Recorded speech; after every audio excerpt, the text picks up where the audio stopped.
Smadi bin Sakirin, Eksekutif Pembangunan Ekonomi, Ketua Jabatan, terus colleagues from C40 dan juga semua rakan-rakan yang saya hormati.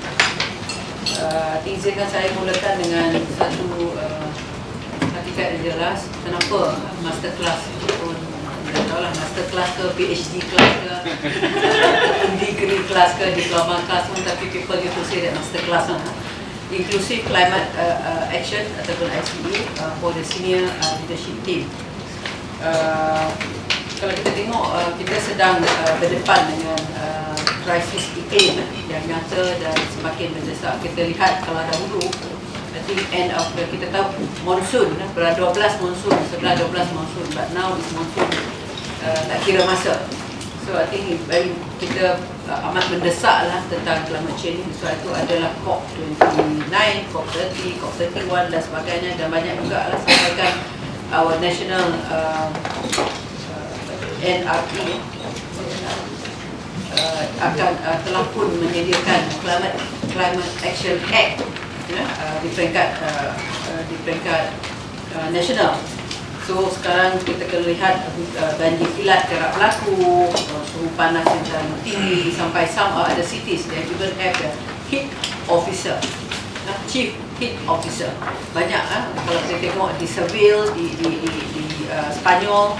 Saya ingat lagi masa saya pergi ke Seville, masa tu dia ada termometer di tengah-tengah bandar dia. Dia tengok 41 degrees, 45 degrees masa musim panas dia, terlalu panas. Sama juga seperti di New York dan juga di kita di sini pun kalau kita lihat suhu yang terlalu tinggi, dan juga pada masyarakat yang kurang berkemampuan ini semakin terkesan. Contohnya macam di negara-negara yang ada 4 season, apabila panas, jadi their house is not really designed for that heat, then they need to retrofit to put in aircon. I remember at that time the demand for AC is very high until tak cukup bekalan untuk ni. So when you talk about decarbonization, you talk about renewable energy, you talk about green infrastructure. But when the heat is so steep, then you need to on the aircon 24 hours. I mean, you are not walking the talk. You talk about decarbonization, you talk about renewable energy, you talk about reducing carbon emission, but you are keep on buying air condition. And also this one link also kepada kita punya design. Macam design di negara-negara macam negara Asia ni dan di Malaysia ni macam mana design. I think more often than not we design according to maybe it's not so the appropriate with our climate. Nanti sebab saya juga boleh share my own experience which I shared in many of the seminar, and I had my degree in UK. I came from the village. So when I was in the UK, and then of course we have all this town planning design of the UK building, maybe not so much on the ASEAN. So I came from the village, and then my mom and my dad were staying in that kampung house for many years. Never even had a fan. Don't talk about aircon. Never had a fan. But me, graduated daripada London dengan kepala kata, oh this is, I want to change my lifestyle. I want to be the first house in the village to have an aircon. Stupid. I said that I'm so stupid at that time. How come that where it's so sustainable, so the climate friendly, I came back from the UK with the knowledge from the UK, with all the design in UK, with all the AC, with all that. I came back, I said that I I demolished part of my kampung house, and I built bricks house, and I was the first house in the kampung to have an aircon. And at that time I was so flattered. Rumah Maimunah is the first house in the kampung to have an aircon. But looking back, I felt that I regretted, and I felt that I'm so stupid. You know, so I think this is real. So will go into those yang buat projek yang design pasar kita, yang design Dewan community kita, yang design mungkin park kita, yang talking about smart sponge city, nature-based solution. Kita cakap, but do we reflect it in our actual day-to-day? I mean, we as a person in our daily life, or do we really implement it in our community, in our family? I think that is very important for us. We have to be the change maker. We ourselves have to be the change agent. I think that's the reason why I think me and Mr. Murani, we have worked together since 2009 in Penang, and we see 40 very well when I was in the UN. I said that let's have the climate action for the senior leadership team. You have to understand what is it all about. I think this is very important so that you can reflect it into your day-to-day work. Doesn't mean those yang having the project ada nak kena green infrastructure. Even those who are in the green procurement, green administration, those yang dealing with policy. So I think this is very important. So I think apa yang kita nak lihat pada pagi ini, at the same time, I receive a lot of feedback also, saying that betul saya pergi jugalah, pergi ke conference ni. But when I met the people in the conference, it's very difficult for me to start a conversation about the global issue.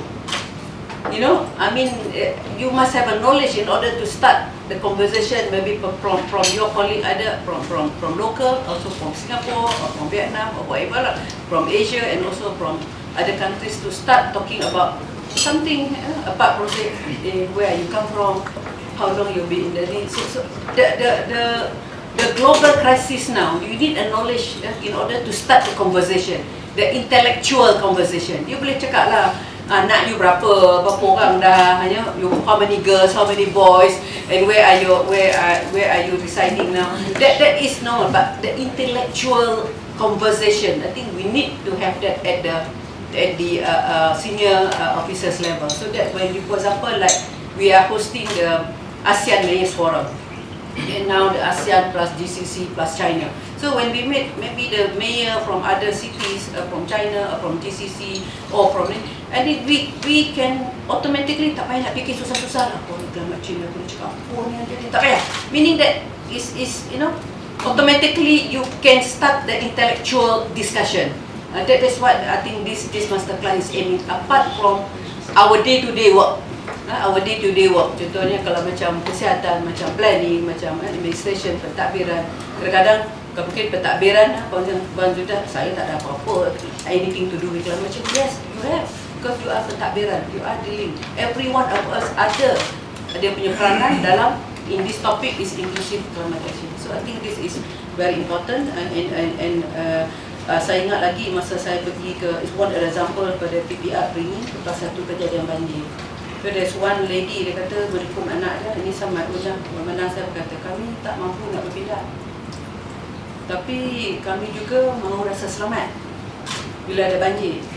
Itu at that time memang saya kata kami tak mampu nak pindah Datuk Seri, tapi kami nak selamat. Macam mana Datuk Seri boleh bantu kami? So you see that when you go down to all these places, I'm sure that Cik Semadi banyaklah kerja yang involved dalam community dengan komuniti banyak. So ini kita percaya that mungkin dalam aspek iklim ni bukan actually kemewahan, tapi actually hak kepada semua warga kota, tidak terlibat dengan banjir, tidak terlibat dengan contohnya landslide, tidak terlibat dengan macam contohnya macam kita tengok climate action, macam kita in the planning, saya sebagai town planner, macam Puan Hani, when you check the pemohon dan merancang, apart from garis pandu kita tu yang dalam local plan and all that tu, macam mana it relate to the global agenda, climate change, Paris Agreement. Macam mana kita punya role bila kita proses the plan. So saya minta masterclass ni bukan sekadar latihan. Saya berdapat kita boleh two-way communication. Jangan kita dah dengar dia bercakap di situ, two-way communication. Kita kena ubah cara kita berfikir, cara kita bekerja, kita kena merancang masa depan, dan juga budaya kita mesti berubahlah. Budaya saya dah melihat kepada perubahan pada diri kita sendiri. Contohnya macam we are promoting composting. Do we do composting in our own home? Kita duk kata zero waste composting. Do we do it? Do we practice it? Do we asingkan ini contoh lah. We are talking about climate. Do we plant trees in our own home? Mungkin lah kita nak, kita mana yang duduk dalam PKL punya prime minister susah sikit lah. Kita pun ada kampung. We have plant our trees in our kampung. What is our role? Walaupun so I think this is very important. Dan kita ada Kuala Lumpur Climate Action Plan 2050. Tengok balik tahap mana kita as individual, as a community, as a head department can implement this plan masyarakat rendah karbon. Kita ada local plan, kita ada social plan. I think this is very important that the inclusive climate action ni kita kena tengok macam kita nak buat jalan, nak design jalan, taman, longkang, infrastruktur supaya lebih kreatif masyarakat iklim dan juga masyarakat rakyat. So di sini kita setiap inci pembangunan kita mestilah fikirkan tentang the people that we serve. Semua kita kata city for all. Are we building city for all? Are we really city for all? ALL for all. All tu meaning that daripada yang muda, yang tua, yang okay tu, yang berkemampuan, yang tak berkemampuan. So adakah kita translate, macam mana kita translate city for all? So I think by this saya yakin kita boleh dapatkan satu anjakan paradigma di mana kita guna bahan-bahan yang lebih mesra alam, wujudkan ruang hijau untuk pembangunan, teknologi yang membantu untuk kurangkan perubahan iklim, dan kita dah buat banyak dan setiap keputusan kita perlulah rancang hingga ke pelaksanaan mesti ada meninggalkan kesan tu must be, memang ada negatif tapi perlu banyak positif daripada negatif. This is important dan kita juga perlu proaktif instead of reaktif. Ini adalah satu yang perancang, saya kata hari ini kita ada perancangan strategik but strategic oversight. Kita dah perancangan strategik but the oversight of it kita kena tengok. Jadi kita telah pun ada kita punya flagship program, kita dah ada local plan. Hari ini kita nak tengok apa reaksi orang ramai terhadap local plan kita. Dan saya nak minta jugalah mencadangkan kepada C40 untuk menyediakan satu laporan what is the declared action. I have mentioned this in many times when I spoke in the UN. Enough declaration, enough resolution. But what is the declared action? That we declared our action dari pengurusan tertinggi pengarah berikrar untuk kita membuktikan kesungguhan dalam mentransformasikan Kuala Lumpur. Bukan yang buat yang baru, tapi mana yang dah ada ni, how can we implement it? Maybe that is the outcome of this morning's session if I may. So I hope that this masterclass ni jadikan satu two-way communication. Nobody is perfect. Mungkin C40 dia pengetahuan dia tetap dia. Saya selalu cakap yes, there is a consultant dari C40 but the head of the department, we are the people on the ground. We know our problem, we know our challenges. Then we come to you because you have done the research and all that. But the problem, the challenges is from us. So I hope there will be two-way communication. At the end of the day, mungkin ada dapat satu ilmu atau tanamkan satu spirit lah that we are now looking into climate action. Climate this is real. It's very real. Dan apa yang saya telah pun macam semalam tu kita pergi ke ASEAN, ke pengurusan ASEAN, PM tanya Bandaraya bandar dah okey ke semua persediaan? Saya still link kepada climate. Saya fikir jalan dalam kawasan-kawasan yang 13 hotel tu, the route of the protocol tu, saya minta kita tengok balik link, mungkin one of the outcome of this climate action. Tengok balik jalan-jalan protokol ni, link to the ASEAN. Jangan ada pothole pun, jangan ada sampah pun yang tersumbat di dalam longkang. Jangan ada pokok-pokok yang tidak diisi. Kalau perlu ditambah pokok, tambah pokok within the areas of this protocol. Maybe how can we climate change. Kalau lah tiba-tiba 26 bulan banjir, sorry, hujan lebat, jangan ada banjir. How can we lead? Maybe we can take that within this area or the protocol area ni yang 20, 23, 24, 25, 26, 27, 28. 23 dia orang start datang lah untuk the ASEAN meeting, all the member state, all the ASEAN plus GCC plus China. 26, 27, 28 is the actual, 27 is the actual KLCC. So mungkin outcome of this, okay, this is our plan. Make sure that from this masterclass climate action, walaupun hari hujan, terkawal dari segi banjir.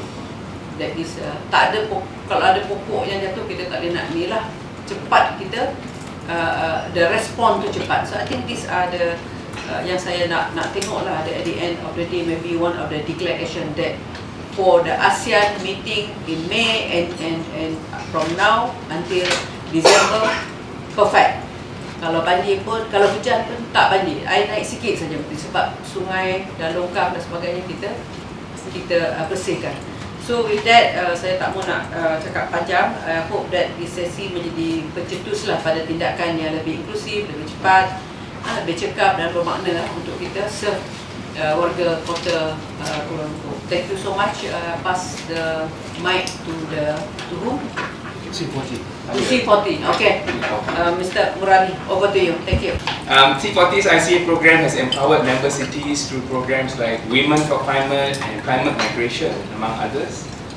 As part of our work in DBKL, we have completed an ICA needs assessment, which ensures the city's leadership on delivering equity.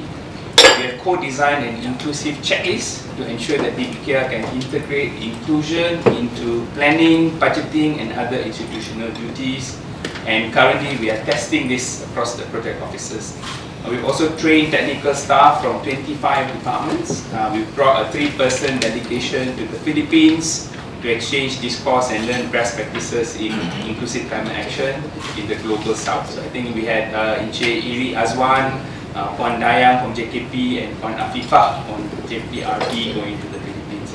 We're grateful to Datuk Sri Maimuna as she has specifically requested this masterclass.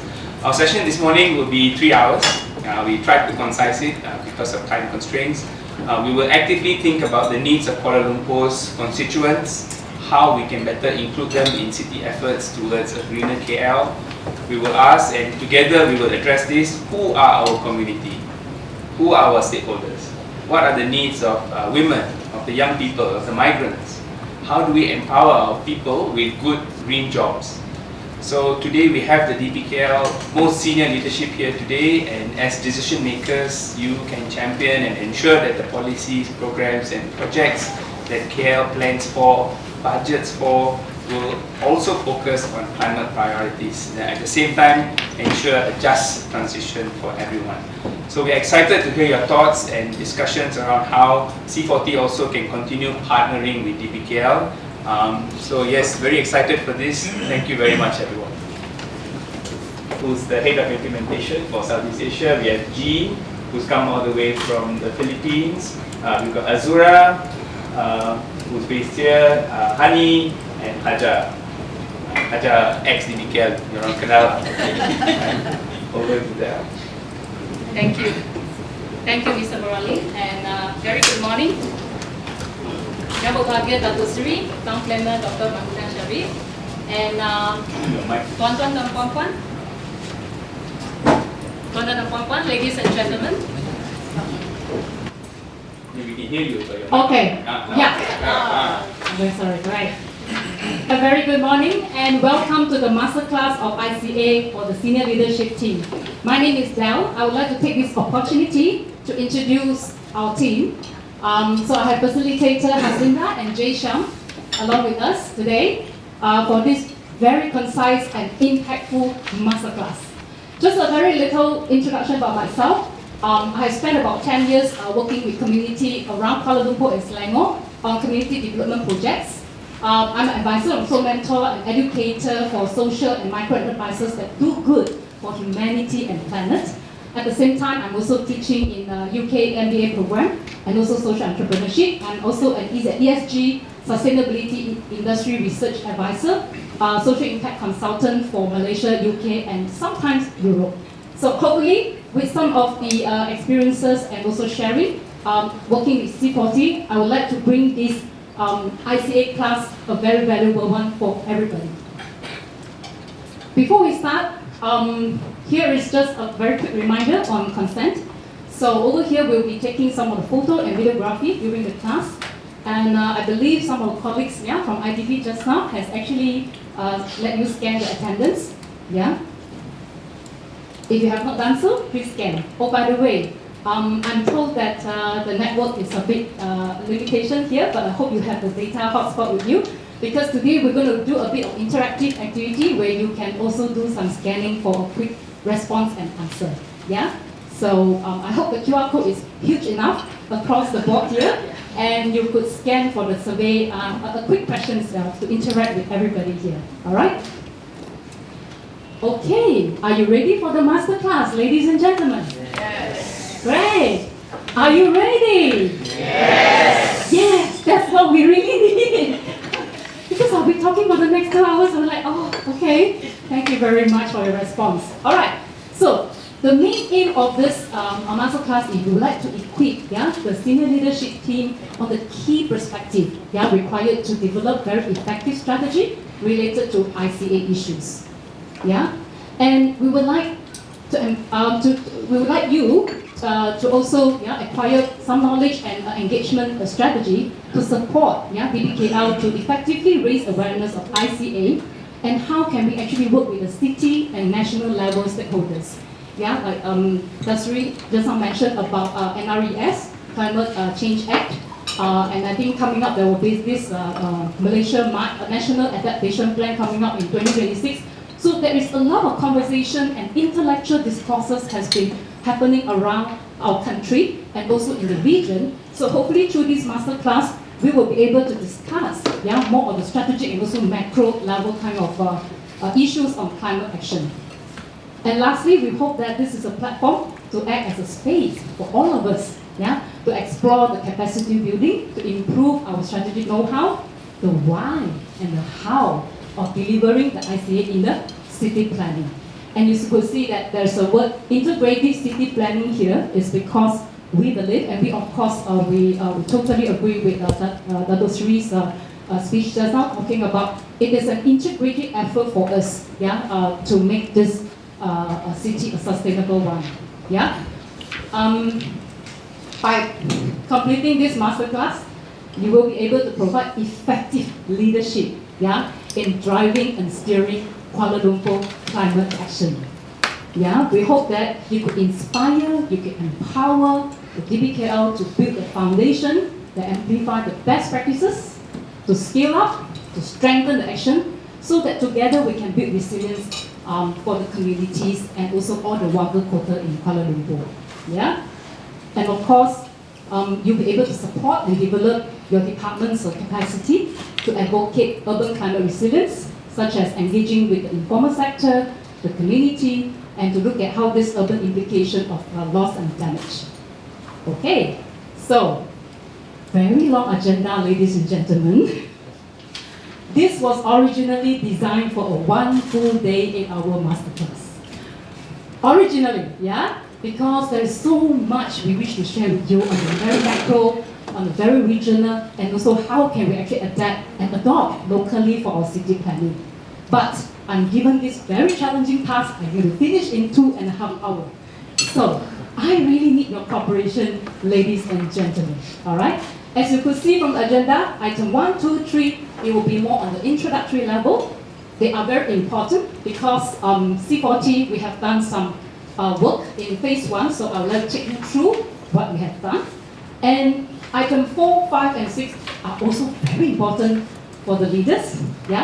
And we will actually end with impact management because, as Dato Sri has mentioned, we need to really look at the kesan-kesan, the impact. Not just the negative impact, but how do we actually measure and manage the impact that we want for the city. And then we will have the declare of action at the end before we close up. So I would do my best to deliver the best that we can, because I remember 10 months ago when I actually joined C40 for the technical lead consultant on this, the faces of my children and my future grandchildren came into my mind. And that is the reason I told C40, I want to do it. Yeah? So I believe, yeah, ladies and gentlemen, we are here. Most of us, I'm in my 40s. So our children and our grandchildren will be here, yeah, even longer than we are. So I would like to encourage you and to urge everybody, let's do this, let's explore this with the mind that we are leaving this good legacy, good city, good work for the future generation. So I'll do my best for today, so I hope you could lend me your ears. And of course, you can participate very actively through the survey activity that we have. And we will have some discussion, but short one maybe. Yeah, we can continue to explore more during the lunch. So my challenge is, I need to finish by 1 o'clock. So I need your cooperation, right? So we can hear from you, no problem, but let's make it concise and we will get it done before 1. All right? May I have that agreement and consent from everybody? Yes! Thank you very much. All right. So as we know, and as we have actually read from many reports, many news, the cities actually disproportionately experience economic and non-economic induced loss and damage. And very particularly the global south cities. Yeah? Do you know Malaysia? Yes, of course. Kuala Lumpur, Malaysia. We are in the global south. Yeah? I still remember the speech given by the minister, yeah? Minister of NRES. He was actually quite outspoken in the international arena that on behalf of Global South City, I was actually quite moved by his speech. So, in fact, Malaysia is actually being seen as one of the leaders in championing Global South Climate Action project. So, we are here, the very red area, because we felt the big part of impact because we have so much growth, right? We have more and more population in KL and in major part of the city of other regions as well. Yeah? And a lot of the impact are actually caused by human activities. So as we all know about the waste management, the heat, yeah, the flood and all that, I think these are the news that we have been hearing, we know it, yeah? And this is the chart that I really want to share with everybody because we know that in 2025, Generation Beta is born. Everybody know what's Generation Beta? Generation Alpha is, you know Gen Y, Gen Z? Okay, then Gen Alpha. For baby who are born in 2025, it's called Gen Beta. Alright? By 2090, we still alive or not? Don't know, because maybe ada medicine technology yang boleh tolong kita punya life kan, tak tahu lagi. Tetapi Gen Beta kita, let's say ada tuan-tuan dan puan-puan, ada grandchildren yang baru lahir tahun ni, they're going to stay until quite long. But you will see from this chart that, you know, we are here, 2025, maybe here, but we already feel the heat. And the heat that is impacting us is, there's a lot of health issues, food security issues, you know, livelihood and environmental issues that is impacting a lot of our generations. Yeah?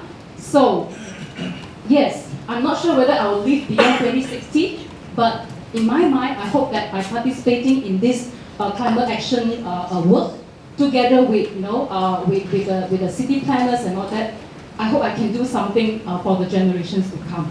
Yeah, because we do not want our grandchildren to, you know, have so much hard time and potentially extinct. I don't know.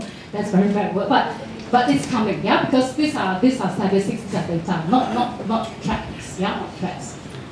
So, and yeah. So every ton of the CO2 emission adds to global warming. Like you know, the aircon, the use of car and all that, yes, every time. And in terms of the economic loss, yeah, in fact, there are more and more people reported that they have respiratory health issue. There is stress, yeah, stress from not just work, but traffic jam, this and that, you know. And the economic GDP businesses, including tourism, will affect because imagine if you don't do a good plan for climate adaptation, yeah, it will also affect the tourism business in Kuala Lumpur, yeah.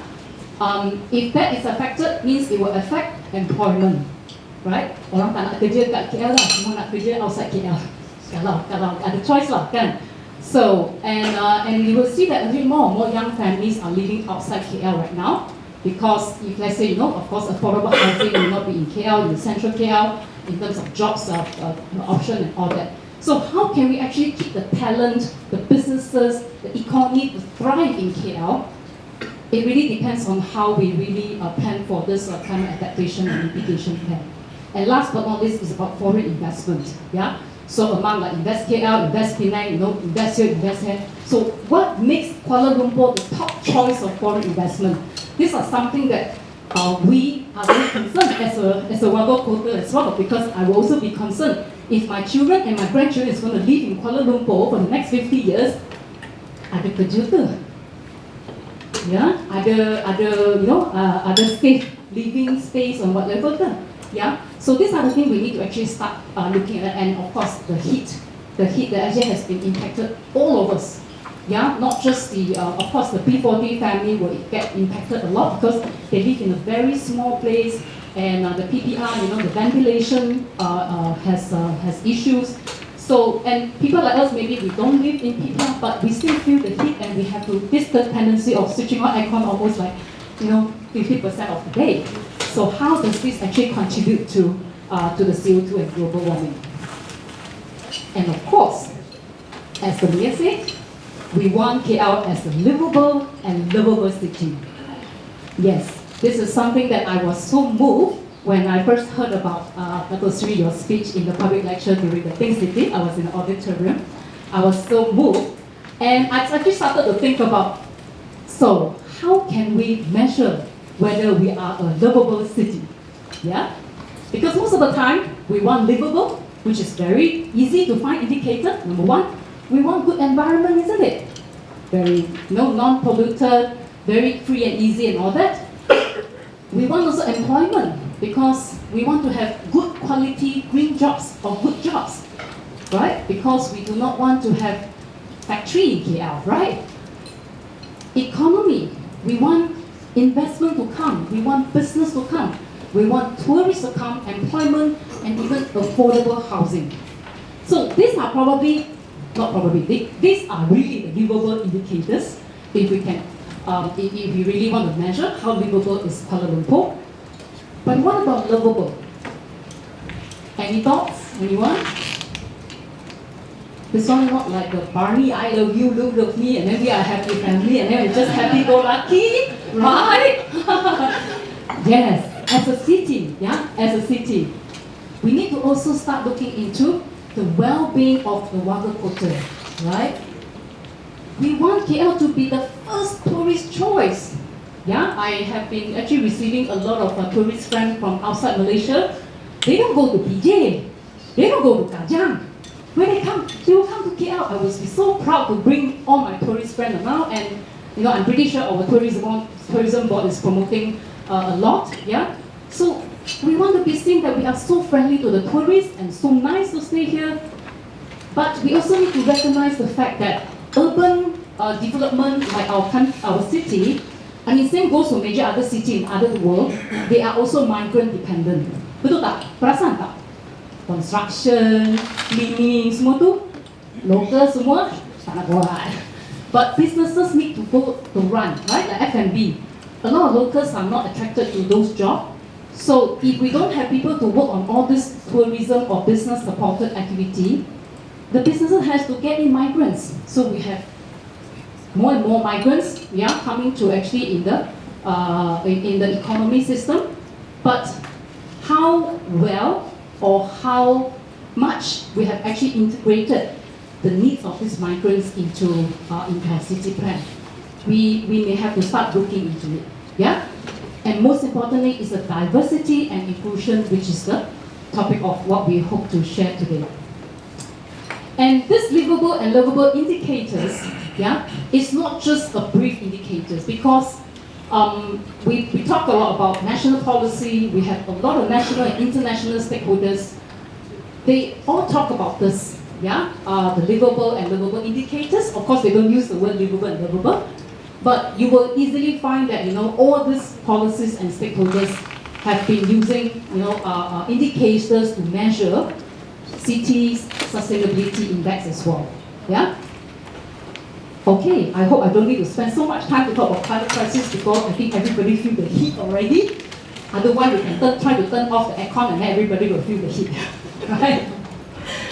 Okay, so just a quick, we know that this happened in the last few months, with the landslides and whatnot, this one I make a correction is Ampang Selangor dari zone, dari district, tapi dia tengah-tengah border KL kan. So we have a resident from Taman Melabuti here, Linda. So she can testify, how this landslide actually affected the livelihood of KL residents. Walaupun the landslide happened in Selangor, right?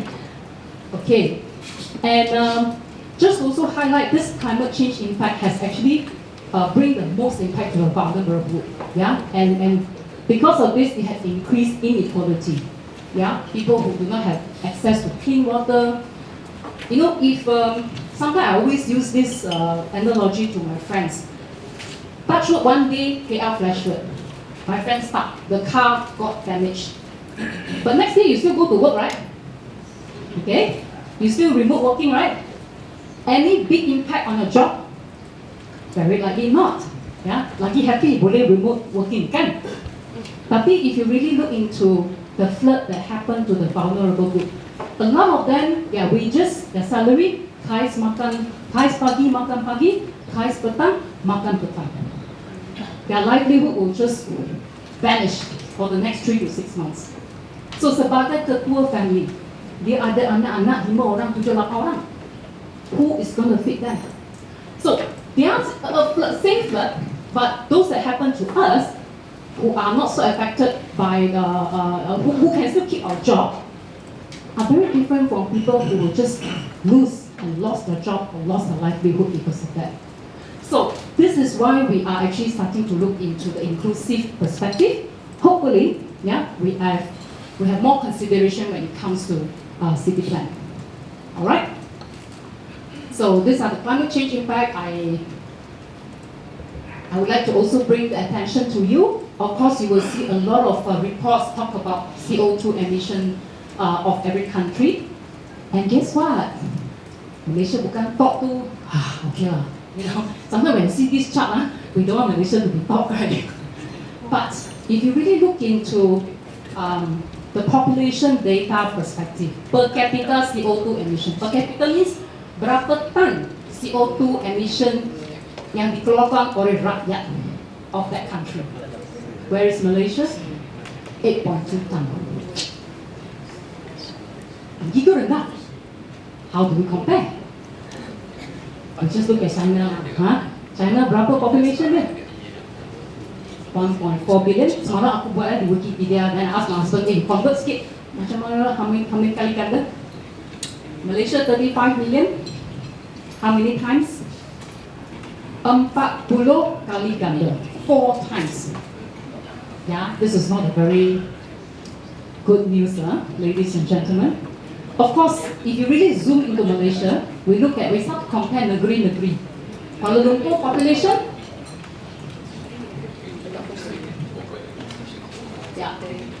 bukan 8 million ke? Or people travel to work. People travel to work. Dia orang pun keluar emission kan? So siapa yang duduk dekat PJ, dia datang KL, dia pun contribute CO2 ke KL kan? Betul tak? I think people travel to work, I think about 7-8 million to the city every day. Dekat Kelantan, berapa orang? So I would like to just give you a perspective. As we are comparing with larger population. Kalau cakap orang Kelantan tu, orang Kelantan kat sini, sorry. Satu orang keluar emission 8.2 ton. Mana ni? Right. So you see, orang KL kat sini kan kita banyak guna, vehicles, or plastics, and all that. So generally, places who are concentrated with urban growth, we generate more waste, we emit more CO2. It's not fair to tell the Kelantanese kan, you keluar 8.2 ton. No, maybe in their whole life, dia 1 ton tu tak sampai. Kan? So I would like to bring this to the next point. Not just in Malaysia, the whole Southeast Asia, we have this issue about rising sea level, flood, not just Malaysia saja, semua. Indonesia, Thailand, all this, we all kena. We all kena. But more importantly, it's also, it affects our social and economy. It affects agriculture and fishery. My study was actually, my doctorate study was about food system sustainability. I work with smallholder farmers. So I'm still doing a lot of advocacy work on this smallholder farming. So I have seen the climate change has also impacted so much of the farmers. Without farmers, what can we eat, ladies and gentlemen? Maggi saja, kan? Very sad, right? So you see, in terms of food security, there's so many things. Of course, I really like to highlight that, the Kebun community initiative by LA21 has highlighted this a lot. But tak cukup, kita punya population kat sini tak cukup. You still need farmers dekat kampung tu go to agriculture and fish. Macam mana you nak buat fishery dekat urban ni, apa-apa ni pun tak cukup, kan? So all this social economic issue has actually become the subsequent effects, and it affect our health and and increase poverty. So although when you look at the global CO2 emission, Malaysia nampak macam sikit je, you tengok Southeast Asia combined, Southeast Asia, sebab we are having the ASEAN summit very soon, tapi semua datang KL pun semua keluar global emission, itu pun kena jaga sikit. But anyway, when we look at all the Southeast Asia country combined, we are contributing 5.2. Nampak sikit je kan? Kan? Ladies and gentlemen? Tapi the global impact yang kita kena tu banyak ke sikit? Banyak, kan? Fair tak? Tak fair. Negeri-negeri lain yang keluar banyak emission tu, dia relax je sebab dia tak kena banyak isu. Tapi for us, we tak contribute banyak, we kena banyak the impact, right? Tak fair. That's what we call injustice. And of course, it is unfair because it will affect everyone equally. Ada tak kira macam thunderstorm ke, landslide ke, dia tengok je, you orang you kerja sini, you B40 baru attack sana saja. Climate change, even udara. Ada tak cakap pun, KL punya citizen, kita punya udara sini. Selangor sini. When our air is polluted, and water, when our water is polluted, ada tak cakap, ini KL punya dam ni, ini Selangor punya ni.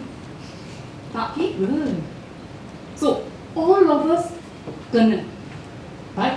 So, it's our responsibility for the climate crisis. It's also unfair, right? Of course, I'm aware, right? We have incentive of drive EV, solar panel, semua kan? Siapa yang boleh mampu? Right? So when we look at the affordability issue, kemampuan mereka, how many can really benefit? Tapi those yang boleh afford, I'm sorry for those EV vehicle, I belum beli lagi that's why I boleh cakap. So for those yang ada, I'm pretty sure you have above average lifestyle. If we don't really be mindful about our lifestyle, we will generate a lot more consumption. We also emit more CO2 because kita holiday kita naik kapal terbang, kan? So, but when the climate impact comes, kita tak banyak affected, betul tak? Okay, Just think first, no need to answer me. So I know sometimes I feel very guilty also when I'm on the naik kapal terbang, how to offset my CO2 emission. So I come back, I go and plant 2 trees lah. Betul tak? Just now Datuk Sri cakap, kalau kondominium tak boleh plant trees, kita balik kampung plant 3, 4, 5 trees. Can we do that? I think possible. Kita minta dekat LA21 kebun-kebun juga banyak sapling kan, banyak anak benih dia ada. When we balik kampung, belilah 5-6 benih tu balik kampung and tanam. Nak offset kita punya kapal terbang punya CO2 tu, boleh? Okay? Alright. So, this is where I would like to lead the discussion to about climate justice. It's about a process that involves the marginalized, exploited individual in the design of climate action. Alright? Because marginalization this is in Bahasa is kepinggiran, yeah, has much more to do with the identity and oppressive system, the imbalance of power and privilege. Okay, so siapa yang lebih mampu, yeah, they have better income, they have better status in the society. Of course, they are more powerful and privileged, right? Tapi what about the other group of people? Okay, then I wrap up part 1. Okay, everybody, time check, temperature check, masih okay? Can go on, ah? Sorry tak boleh break sebab kalau break wah, pukul 3 pun tak boleh habis so, I have to lock you here. So far okay, yeah? But feel free to walk around if you want to, yeah? So don't worry. Hopefully I bring enough information to you and energy to you as well. So, that is the background information that I wish that is the start off, yeah. And I wish to bring attention to about the relationship, the connection of ICA and all the policy yang kita dah banyak dengar, okay.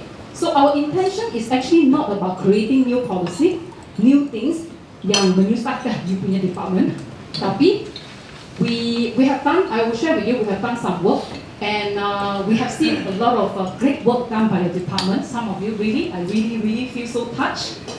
But it's just a matter of how can we make it more integrative. Yeah. So very quick one. Ni activity lah. Is everybody ready with your smartphone? Yes. Okay, you need to scan it because I will change my screen. Yeah. Can everybody scan it? Yeah. Okay, jump to. Boleh? Ada sesiapa belum scan lagi tak? Okay, we will have a few questions. After you answer, you jangan keluar dari browser tu you boleh continue punya nanti. Okay? Alright, so yeah, is everybody got the QR scan ready? Yeah. So I'll move to this.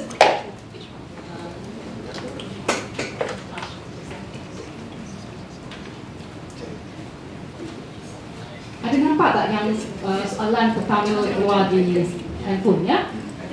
Sila bagi satu example, climate action initiative di Kuala Lumpur. Setelah bocor ni tadi dah bagi. Hanya. Mesti ada. By the way ini I boleh nampak berapa orang answer. Satu orang boleh answer more than one. So, berapa orang kat sini? Easily 28, 30 people kan? Silakan tuan-tuan dan puan-puan. And make sure you submit. After you type your answer, you kena scroll down, you submit. Submit baru dia keluar answer kat sini. Blogging. Very good. Jogging sama-sama kutip itu sampah. Blogging. Good. Car free morning, green park, tree planting. Jangan tiru answer nanti semua tengok nampak sini semua answer the same thing everybody try to be creative a bit I know that's why I don't want them to keep I don't want to see the word sangat besar sangat besar means semua jawab sama ni ada taktik ni okay cuba tengok berapa orang jawab 81 people 82 is everyone okay with the QR code you can find the page good. Great, car-free morning. Oh, I love it. Yeah, I love it. Tapi sehari seminggu saja kan? Sehari sebulan. Okay. Every weekly kan? Yes. Dulu I want to bring my children to bicycle dekat KL. Tapi semua sudah besar, they don't come already. So I miss the car-free morning to the advantage. Tapi I see young children coming to car free morning, they start bicycle. Very good. Great. Okay, interesting. Good. So we have 26 people, keep coming, right? So at least we know that there are some, we are aware, right? Okay, next.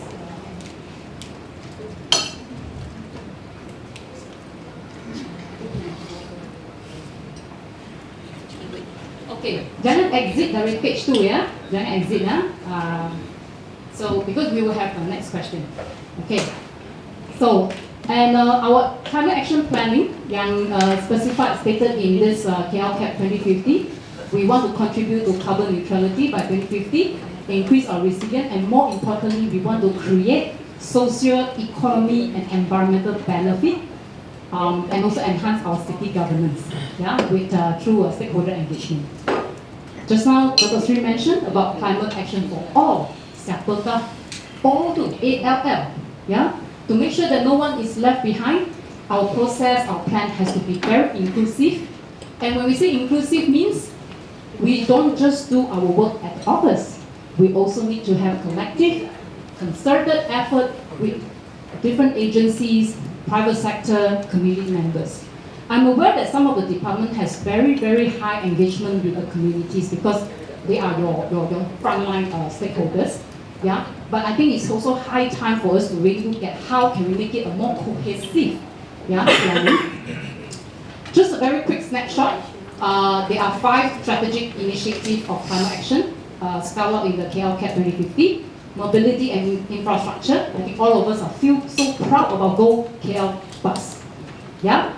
I still remember in last year when I joined the KL delegates and JEV, Bandaraya and also Puan Afifah to QC, everybody in the hall was so impressed with Go KL Bus.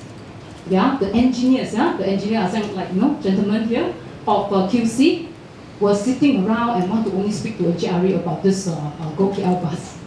Yeah, so you see, our Kuala Lumpur has become such a good role model among other cities.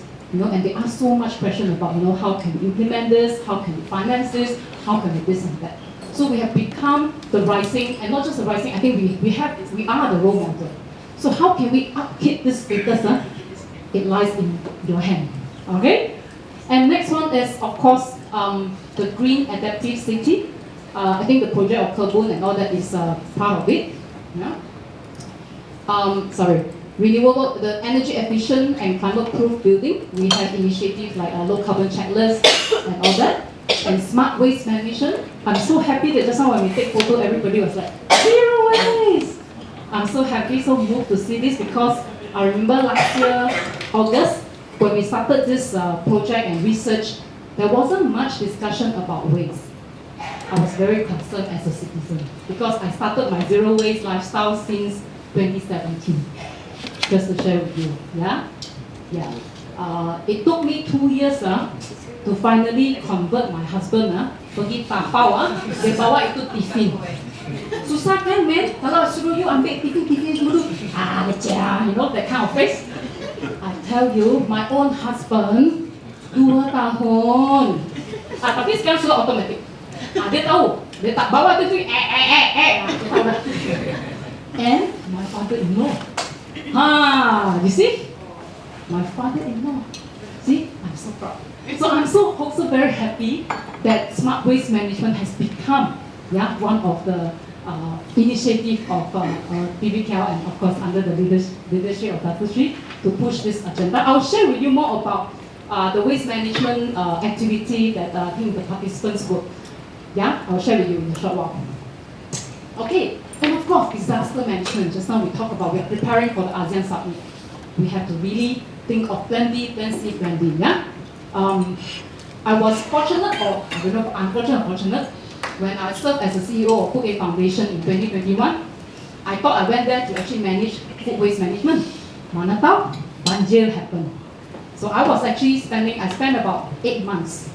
Walaupun banjir 1-2 minggu, but just to share with you, the flood relief mission, then lepas tu Kelantan, Pahang, Terengganu pun kena, Sabah, Sarawak kena. My flood relief effort with my team, 8 bulan. So it's not just about KL, of course. But of course, now our focus is KL CAP, so we have to really look into how can we better prepare for the future because we can't really predict what's going to happen, right? All right. So 2017, our baseline data, 25 million tons of CO2. And our target is to reduce 70% by 2030. Tough job, right? Tough job. So, of course, we can't really spend so much time to talk about this, but I just want to highlight about the main contributors are cars, our home appliances, electricity, waste materials, and we need to have more mobility infrastructure and the energy efficient building, etc. I'm pretty sure some of the department has highly involved in this, but that's why we want to have this masterclass to also share with you. To reduce this 70%, bukan tanggungjawab rakan-rakan kita dekat yang buat engineering sahaja. Yeah, I think all of us have the responsibility. Okay, and KLCAP actually has this inclusivity and benefit. This is why we are doing this masterclass. And ladies and gentlemen, when we talk about the frontline communities, we are looking at the low-income people, the elderly, yeah, the youth, the children, the women, the OKU, the informal workers like migrant, and of course the tourists. Yeah? So tourists are highly important in KL, I would say. And when we look at our 5 strategy here, it actually fully mapped the SDG. Yeah? But to what extent we have to do this? Okay?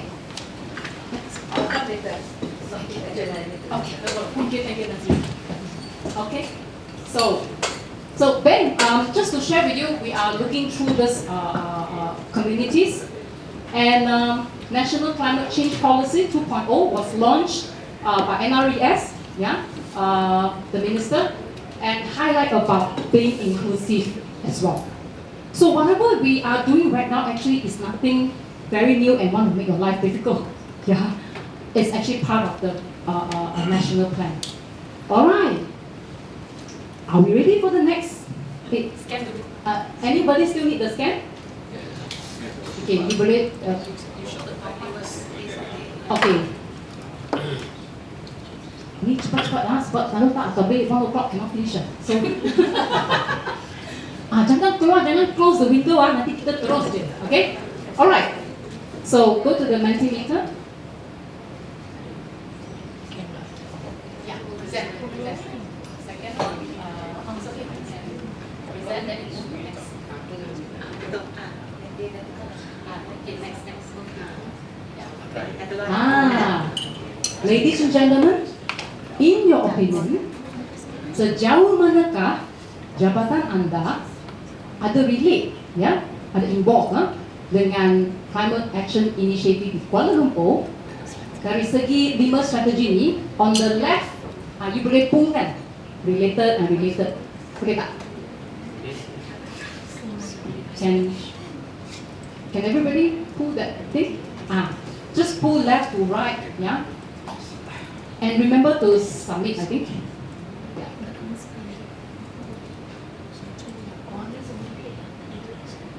Yes.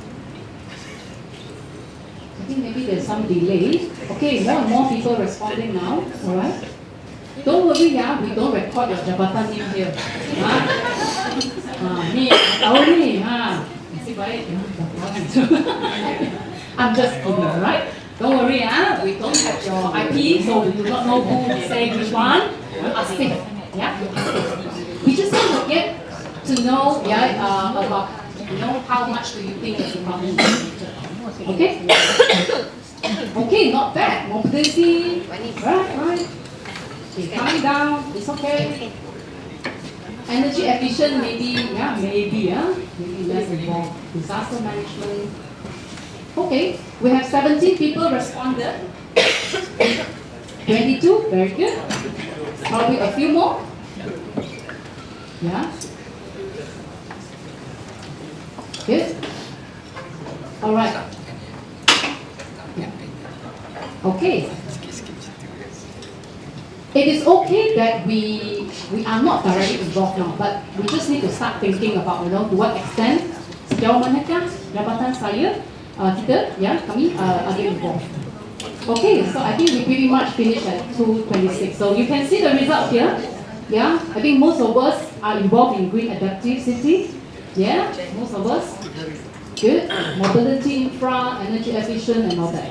Smart waste. Lowest 3.4 Okay. Ni aku zero waste champion ni. That's why I put semangat sikit. Okay, I'm just kidding, but it's good to know at least we try to assess, our opinion.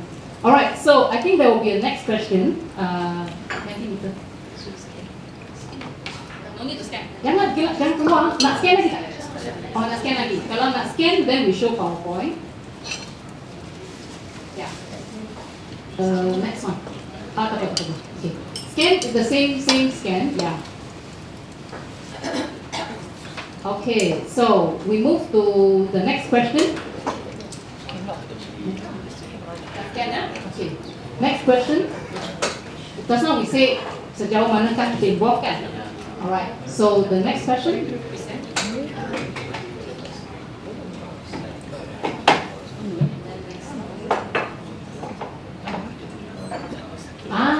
Ini kena type ya. Ini tak ada scroll up, scroll down already. Sorry ya. Ini kena type ya. Kena type. What climate action your department is involved? Tapi sila also state your department name. Example, JPRB, LCPC, macam tu. Ya, hopefully I'll get all responses from you. Ya. Kalau tak ada, tak apa, tulis je. Department tak ada. Yeah, it's fine because it is not an exam, ladies and gentlemen. Jangan panik. Ya, tak ada certificate. Ada certificate. I think ada. But not an exam. Yeah. So just try to relate. Even though your involvement is very minimal, that's fine. That's fine because we are part of the city governance team. We should somehow relate it. Yeah. Yes, even ITP, right? We do training. We must also put into a lot of skills development, knowledge training about climate action, solar policy from Undangan, right? Is it? Yeah. Okay. Yeah, if you could please name your jabatan name so that we can just have a look. Yeah. Tapi ini you kena tulis juga jabatan name Okay.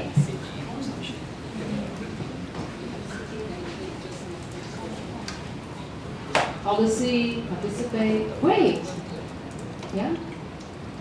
We have 8 people. Yes, provide fund and money. Oh, very important. Kewangan ada kat sini ya. Yo, sangat-sangat penting oh. Dekat training dekat training sebab finance very important, you know. Yeah, I also put in some of the sharing at the end of today about impact management. I would like to touch base about outcome-based budgeting and also climate finance. Sangat penting. Okay, tracking energy consumption. Great. So we have more.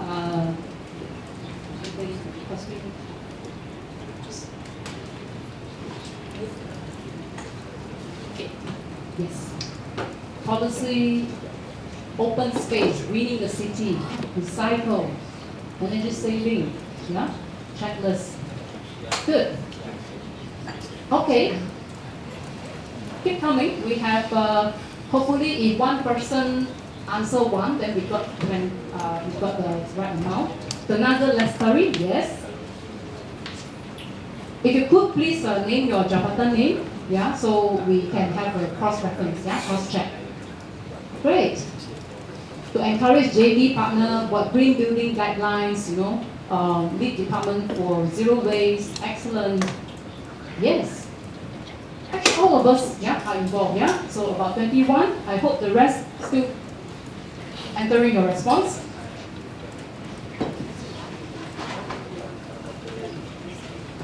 So are we ready to go for the next question? Just a quick one, huh? Quick one. All right, we'll go to the next, yeah, ladies and gentlemen. Right. Ni nak tanya future. Tadi belum involve, tak apa, jangan sedih, jangan sedih. Right.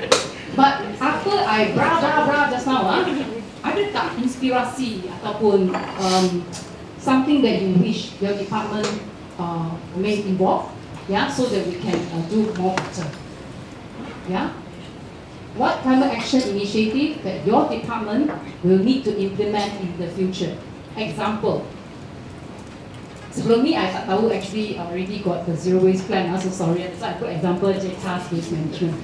So hopefully just now you already answer. But JCAS, if you have more answer for future, you can also include that. Yeah. Or maybe more specific, right? You know, in what way we want to handle the waste. Yeah. Increase composting, yes. to just talk about waste management, I can give a 2 days lecture and be, oh my god, so I think I better don't waste of time here. Because I've been looking into like food waste, e-waste, fabric waste, there's many kind of waste that we generated in the city, which is, we really need policy and guidance, to start influencing or change behaviors. Okay. Penggunaan kertas, very good. ITP, AI system training. Yeah, AI, that's very good. One day you don't see my real face anymore because I think they will AI my face. And hopefully you will see a prettier me on AI, yeah? Because AI can do so wonderful things, right? Okay. Community engagement for future policy. Recycling in premise, yes. I think the DBKL delegates who went to Quezon City last year, they visited a central recycling station. It was so impressive. Yeah, it was so impressive, and yeah, I think that's something that we could really do. Okay, paperless. Yes, good. Keep coming because this will be part of my training report, ladies and gentlemen. You punya jawapan semua ni akan jadi saya punya report. So I need your help, right? You help me, I help you, Okay, but joke aside, I really wish to know, right, how comfortable you are or how inspired you are, then I think we can move a lot more things together better. Okay, keep coming. If you have the response, I think I will.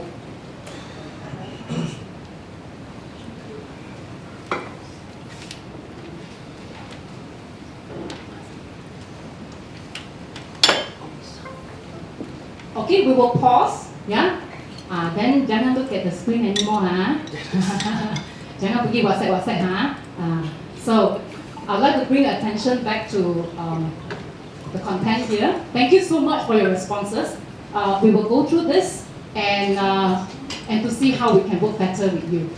Okay.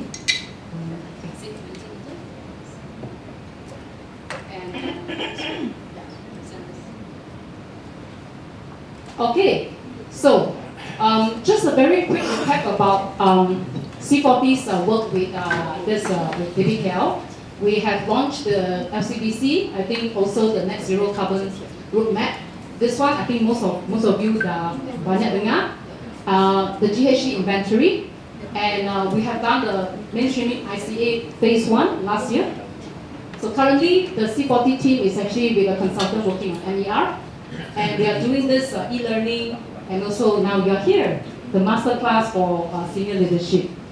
And if you could see this, the inclusive climate action yang yellow color ni, kuning ni, is actually encompassing everything. So it's not just about inclusive tu pasal B40, pasal community ke? I think not LCBC lah. No, it doesn't work that way. Yeah. So the ICA ni memang encompass everything that we do on climate action. Alright, and we just want to hope that this will become our norm, our everyday routine, and it has to be sustainable, transformational for us, all of us, and to change the way we administer the delivery services to the water quota. And you could see that this should not be a one-off project. Yeah, like we mentioned, this is not just like go KL bus kan, bukan one-off kan, ongoing, sustain, So we are not actually looking at just one-off project. And climate action is a responsibility of many departments, not just one department. So take note, yang this one. Ini keluar exam tau, kena hafal tak cakap nanti semua tak pay attention. No, I'm just kidding. But yeah, we wish to mainstreamkan, harus perdanakan yang ICA climate action. Okay.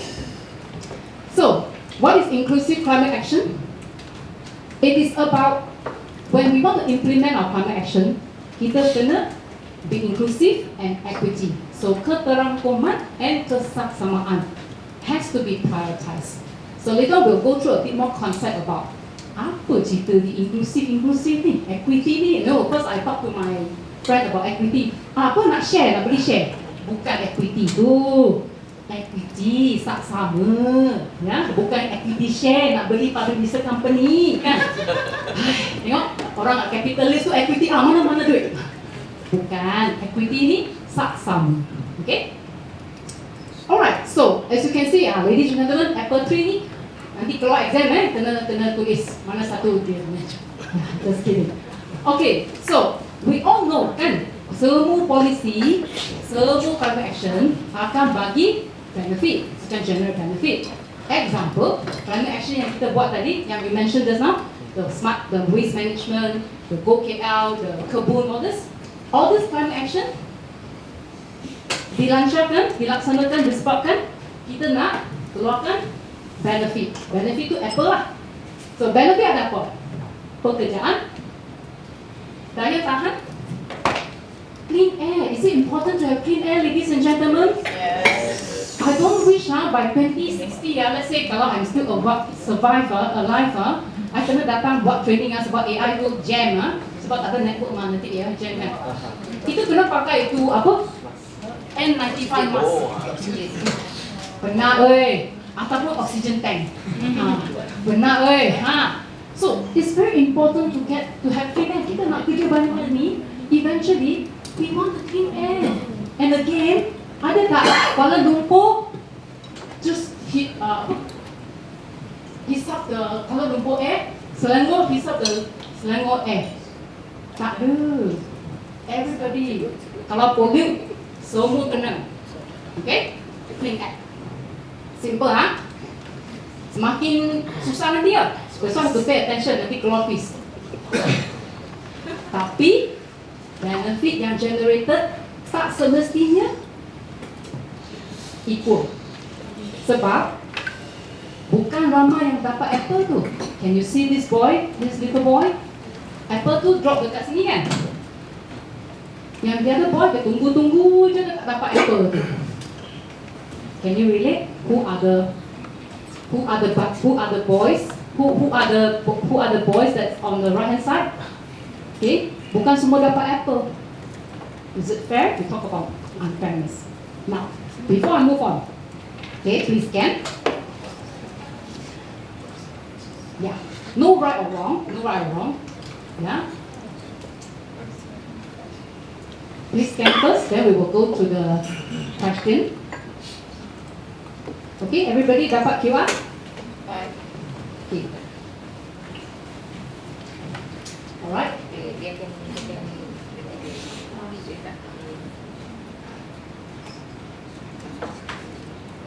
Next. Bagi satu example, ya, inequality yang tak fair. What is unfair? What is not just? Just ni dia maksudnya keadilan, ya. Bukan politik jangan pergi sana So we focus city sustainability Apa yang tak fair dekat KL sini Try to think about it.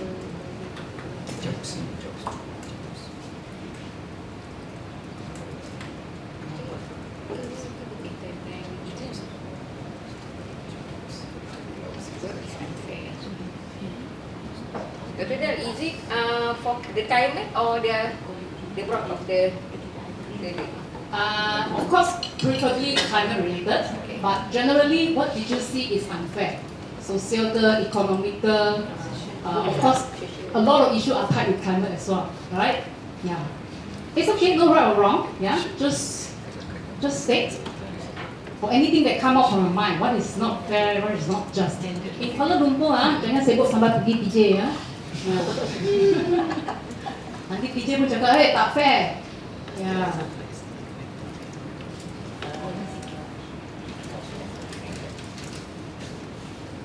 Since everybody is thinking, let me give you an example. I always quote this. Kita punya harian punya sampah hantar pergi mana? From the city waste, collection waste.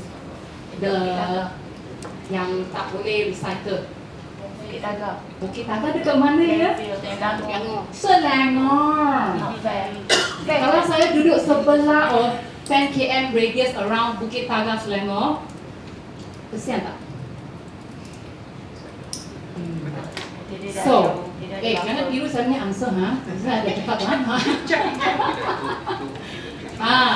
Kita senang je kan kita. Wah, sampah. Tapi semua pergi landfill. Landfill tu kat Bukit Taga. Bukit Taga tu dekat Selangor. Tapi yang methane gas, yang CO2 yang keluar dari Bukit Taga tu, siapa akan dapat? Kita semua, kan? So this is some of the perspective. Yeah, I would encourage everybody to start. Yeah, considering. Good. Let me try to pick up a few. Oh yes, kawasan seperti Bangsa KL sangat easy access MRT LT. Tapi dekat Segambut, dekat Seri Alam, kena naik bas jauh. Kesian kan? Ini yang nak cakap satu example. Yang Go KL bus kan? Kita buat dekat training tu, we talk about Bukit Bintang area. Yeah, one of the colleague, she come from, I think transport punya jabatan. Yes, we are very proud of Go KL road and everything, but we also discuss some issue. Bukit Bintang ni selalu jam gila kan? Lepas tu, it affected the bus schedule. Sebab dia jam, so kita ada solve problem pak. Kita tak ada solve problem. Sesiapa yang naik bus tu, dia akan lambat juga. Maksudnya dia turun, dia ambil LT ataupun dia jalan lagi cepat. Betul tak? So, I actually facilitated, I told the lady, the officer, so, since we probably need more Go KL bus in other areas like maybe Segambut and all that, maybe it's actually time to look at the productivity and the impact that we have done in certain area. Yes, we have all Go KL bus, semua jalan ada. Tapi dalam specific geography tu, especially Bukit Bintang, we didn't really solve the problem. Sebab the bus pun jam, kan? Driver pun stress, kan? So these are little issue that we need to probably start looking into the impact side, yeah. Okay, housing.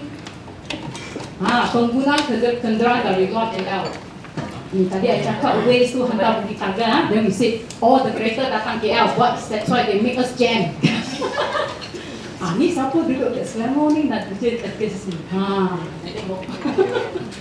Yeah. So, you see, this is what we talk about inequality as well, yeah? But again, no right or wrong, ladies and gentlemen, no right or wrong. We need to start recognizing the problems, the issue, and then the next, let's try to find some solution. Because we are here for our cucu-cicit. Bukan I punya kerja ni, C40 tak kaya saya tak apa, saya pergi balik tangan jagung. It's not just for us, but for our cucu and cicit and more generations to come. Okay.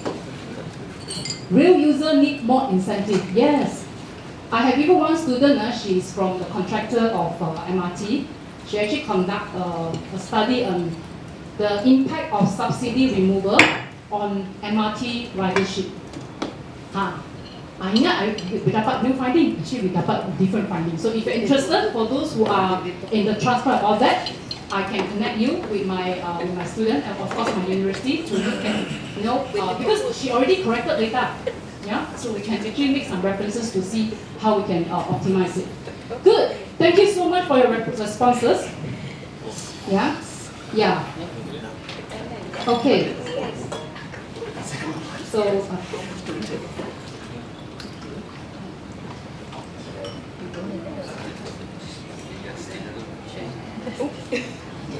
Okay. So. Now, the third part, I just want to really walk you through very quickly apa yang kita buat dekat ni assessment tu. We have done actually session with 3 community, Kampung Pasir Baru, Brickfield and Sri Perlis. You can see the board later on during the break. And we also conducted 5 sessions with I think most of your subordinate, but I think I saw also Jamie in Serang, so he was actually part of the attendance.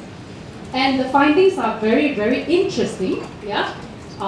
So the Sri Perlis too, we talk about heat, parking, cat dumping ground, recreational park, and then they look at, community recycling center, ladies and gentlemen. Bulan August ini, I've done the assessment already, right? But I'm so glad that it's actually incorporated now in the zero waste plan of DDKL. Alright, Brickfields talk about overdevelopment, traffic congestion, lack of green space, and they need to have more follow-up attention. Kampung Pasir Baru, working with Hajar on her UCRP. We look at actually the flood mitigation, yeah, public transport issue, waste management, yeah, the makcik-makcik there, okay, I forgot to show. All these ladies, bukan actor, bukan yang kita bayar mereka datang sini buat acting, real penduduk, real penduduk, yeah, bukan actor, So we discuss a lot. I can tell you the resident will give you a lot very creative idea. Tapi nak laksana memang challenging lah sebab kita ada protokol, kita ada prosedur kan. But they are very helpful in terms of doing it, yeah. So, ni dibikin, ada muka-muka subordinate, yeah. So we talk about the perception, the awareness, stakeholder engagement. Yeah, we have 4 sessions, yeah, and it's also very interesting to find out different opinions, or maybe it was just lack of communication, yeah. So that's why we need to improve this. I'll just go straight very quickly about what's the outcome of this, yeah. Lack of awareness about this climate action. Awareness of marginalized group, only particular jabatan has more involvement, and not all the department actually are the stakeholder engagement, which is fine, but I think from now onwards we have to probably start to look into some change. We look at equity consideration, yeah. How can we make sure that whatever that we do achieve the saksama outcome, and very importantly is the MER, the monitoring, evaluation and reporting. Yeah, I think we spent so much time talking about this. So that's why in the report, I actually come up with a report, on how we can improve. And we conducted 5 days training after that for about 25 department with the 5 branches. And I would like to bring this attention to you to highlight some of the great work done by your subordinate. Yeah, some of them came to the session. One group talked about pemasangan EV charger station dekat area Bukit Bintang. Walaupun the group tak ada the officer yang memang dari expertise from this, the group has actually used our methodology that we're going to introduce to you later to look at the needs of different people. Okay, and we also subsequently do some activities so that they can start to look at the impact.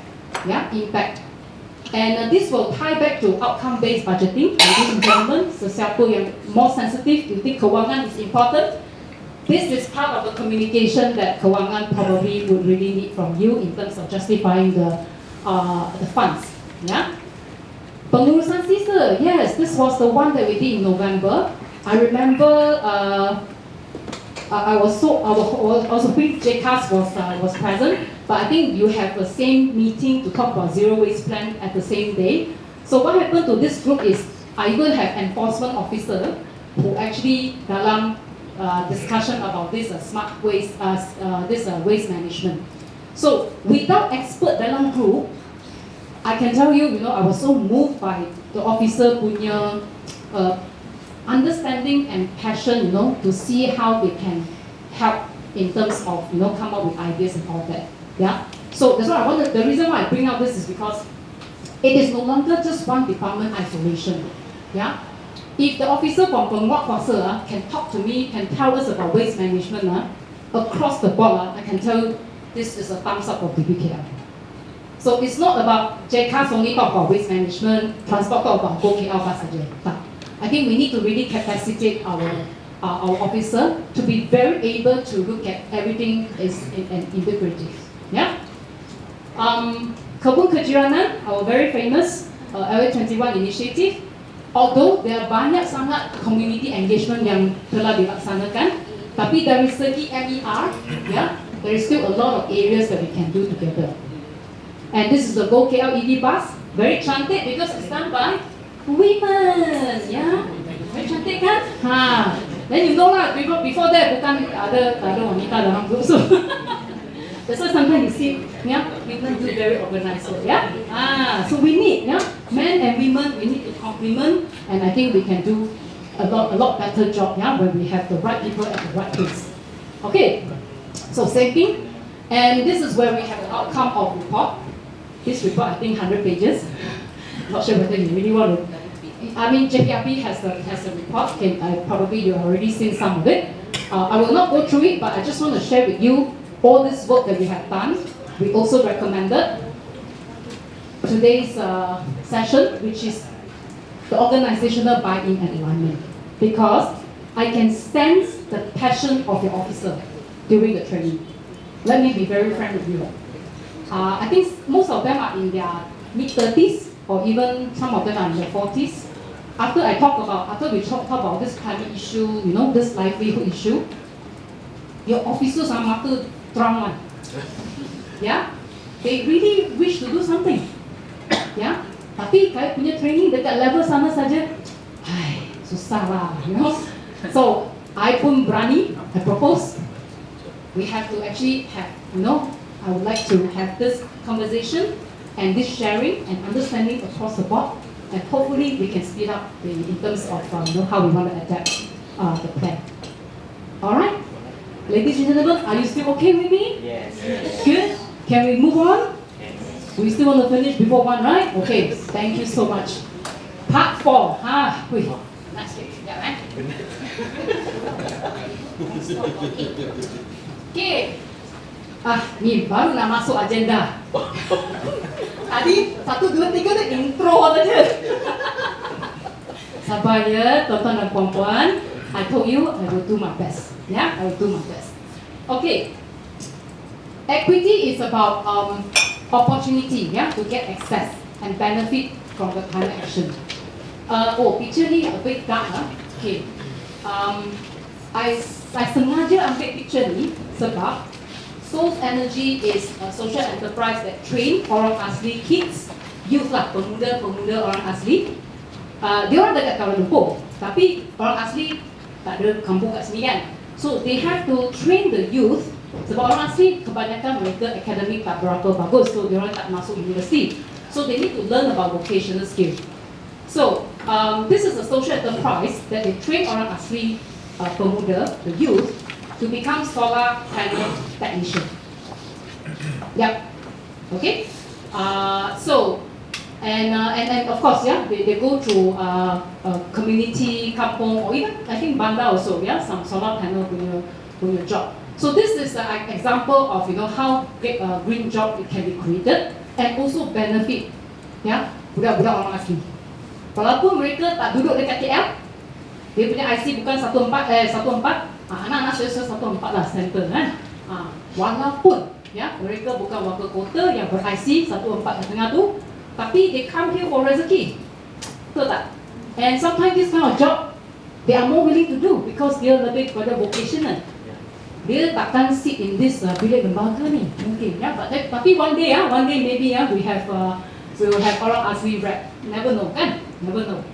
Just like I think Malaysia Airline, they also have orang asli air stewardess.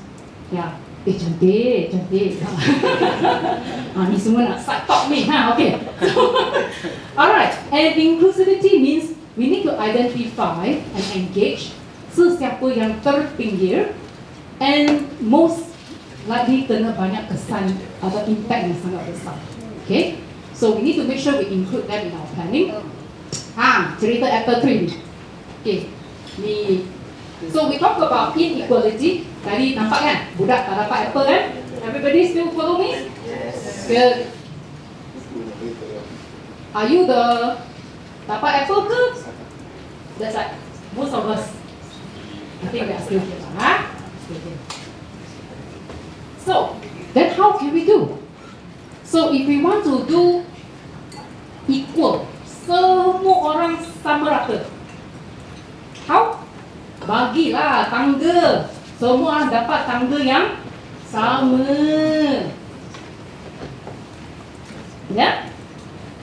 So, budak tu lagi shock. Bukan satu apple dia dapat. Berapa apple dia dapat? Satu bakul. Satu kontainer. Budak ni same tangga mah, betul tak? Dapat tak? Masih tak dapat. So we have to think about, if we give them the same thing, semua masih dapat ke? Now we think back, go KL, MRT, LRT, Sama tak? Tapi semua benefit tak? Okay, example. Ya. Now, we have to, so what we need to do? We have to look at dia punya keperluan. They need a higher ladder, a longer, a taller ladder. Barulah budak ni dapat apa, kesian. Kan? So, will this budak bising? Apa pasal ini tangga sangat tinggi we also need to address. Betul tak? Then they will compare, kenapa you tak ada, you tak ada. Banyak kan? I know, your kerja very susah also, I can understand. That's why I tak kerja government, so very difficult kan? Nak buat ni untuk baik untuk rakyat, nanti dia busy. You know, busy. Okay, tak apa. So I work with rakyat directly. Actually, I work with community directly. So I boleh tolong lah, kan? So. But doctor, I think that boy. I mean this one. He gets the best of both. Of course. But still he complains. Betul. In another word, dia hati busuk. Ini moral subject saya susah mau ajar. I wish yeah. Exactly, I totally agree with you. Ni kena minta Ministry of Education punya syllabus datang sini. Yes. Exactly. Good teachers are in the city. Correct? You're right. Wah, ini kita mau pergi 3 hari khusus kan? Wadi. Very soon. You see, we start to see all this budak yang dapat banyak masih nak komplain je. Okay, I know. Tapi kita mau, nanti kita sambung lunch. Saya mau cakap itu pasal education punya rupiah. Pertama ini moral subject ni. Ayo, sebab anak saya komplain, kenapa kita nak belajar pendidikan moral? Okay. Do they know this or not? So, okay. So how can we apply? Macam mana kita nak apply equity? So in ICA we talk about 3 lenses, kanta mata kelas. Number 1, kita kena tengok dari segi accessibility. Boleh dia sampai ke, boleh dapat ke? Right? Kita boleh buat banyak infrastruktur, banyak benda kan? Dia sampai ke? Dia dapat ke? Boleh access ke tak? Second, affordable ke tak? Mampu ke tak? Solar panel, EV, semua tu, how affordable are they? Okay? And lastly, we look at spatial inclusion. We look at the space. Ada ruang yang cukup tak untuk mereka enjoy the green benefit, enjoy the clean air, enjoy the space. We are actually quite blessed because we are still in KL, walaupun kecil tapi we lebih besar dari Singapore kan. So ingat Singapore lagi teruk kalau dia nak buat, tapi Singapore also do a lot of innovative solution in terms of urban addressing urban heat. So we have to look at all these lenses so to help them. So we have to design policy. Yang tamak tu kena ada sikit polisi untuk kontrol dia orang lah. Kontrol dia punya tamak policy. Itu kena pergi itu satu lab kita tadi brainwash semua tu, dia punya hati transform, hati hitam jadi hati merah. So what we need to do is in terms of policy maker, tuan-tuan dan puan-puan, right? We have to really look into their consideration and to make sure kita buat to address for all this issue. And justice. This one will be maybe beyond our scope right now, but eventually, bukan sekarang, maybe in 10 years, 20 years time, hopefully, kita punya society is able to fix the system. You nampak tak yang kenapa ada dua-dua ni dekat sini? Apa yang dia buat sini? Yang kayu ni. To straighten the apple tree. Tadi tu apple tree dia sengit sikit kan? So yang dapat tu yang tamak tu masih ambil banyak kawan-kawan habis-habis. Ahmad tapi dia referee. Dia betul-betul dia pun dia memberi set. Okay. Satu menunggu. So kita kena fix ya. Kita fix the system so mungkin sunlight tak cukup ke, budget tak cukup ke kan. So kita nak fix tapi ini makan masa yang lama kalau kita nak fix. Tapi tuan-tuan dan puan-puan, as I mentioned, we are here not for our current generation. Hopefully, we start doing something now. Cucu cicit kita, settle the system. And we also start to brainwash our cucu cicit. Jangan tamat. Okay? So we can fix the system and we also help other people yang tak dapat. Okay? But how can Singapore be successful? Yet, Singapore. Good question. Penduduk dia hanya 3 million. Basically. Ini kita forum 3 hari 3 malam tak habis. Habis. Yes, definitely. Education, policy, and how to implement, and all that. And of course, I would say normally when you're a smaller country, it's a lot easier to execute. A lot easier. And they don't change government. Okay. Oh, it's quite good. Yeah, they are the system there. They also took years to fix the system. I don't think when Singapore started, dia pun sengit juga.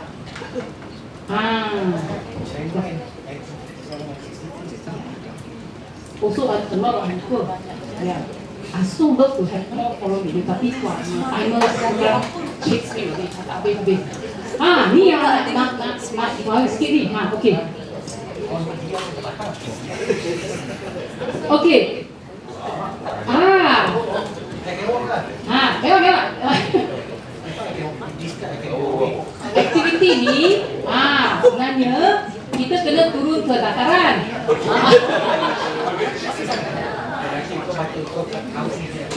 Tarik. Kita tak sempat lah sebab masa in the interest of time. We are unable to go to dataran.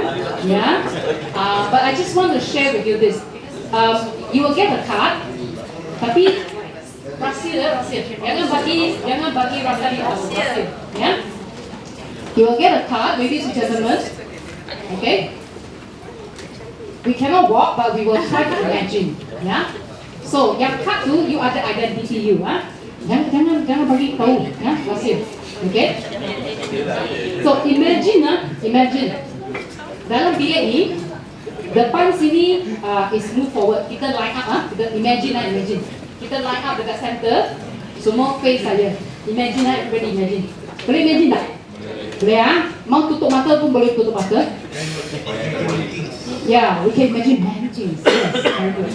So, everybody imagine. Bayangkan, all of you, center line facing me. When we say move forward, you move forward. Tapi jangan laju pergi pancut sana lah. So just 1 step, 2 step, imagine. Kalau the instruction say stay, you stay. Kalau instruction say you go backward, you go backward. Okay? That's my instruction lah. Faham Imagine, Tapi all of you punya karakter lain That's why I say jangan bagi tahu you punya rasa. Okay. So I will say about some scenario, and then dalam imajinasi anda, move the step according to the scenario. So you akan move front ke back. Because lastly I will ask you, are you belakang-belakang ke are you depan-depan? Later I'll ask you. Based on the character, based on the watak-watak yang diberikan tadi. Jangan ikut kawan. You imagine, I don't know how you ikut kawan lah. Because I change sex. No, it's okay. No need tinggal. Don't worry. Kita role play kita drama tapi dalam imajinasi Tapi jangan tertidur tuan-tuan dan puan-puan. Kita datang lunch nanti Okay. Now. So ni yang saya cakap tadi The concept is you line up. Yang sesiapa yang pergi forward, That means ke depan, sini depan. Yang backward, belakang sana. So you imagine how many steps you ambil. Okay, step forward, stay in place, backward ni instruction ya. Okay, senang je kan. Okay. Your card jangan bagi kawan tahu. You just imagine yourself in that situation. I live in a nice urban area where I have easy access to water and all the amenities. I'm educated, I live comfortably. Kalau you tak ada mini character, stay. Okay? Kalau you ada, move. Okay, move So first step. Semua boleh ikut? Very good. The floods are coming to the area. The government is sending early warning SMS. Jika anda ada handphone, you boleh baca, you faham. Ada handphone pun bukan tak faham tau. You faham, you boleh baca, you move depan. Kalau you tak ada handphone and you tak tahu baca, illiterate, stay. Okay? Are we good to move? Yes. The recent flood in your community have caused many male family member, that means ketua-ketua rumah, cari kerja dekat city lain. When they are not around, I can support financially and make decision in my rumah tangga. You pergi depan, langkah ke depan. Imagine. I cannot support myself, I sangat restless and I can't make decision. Stay. Given the recent flood, I'm still okay.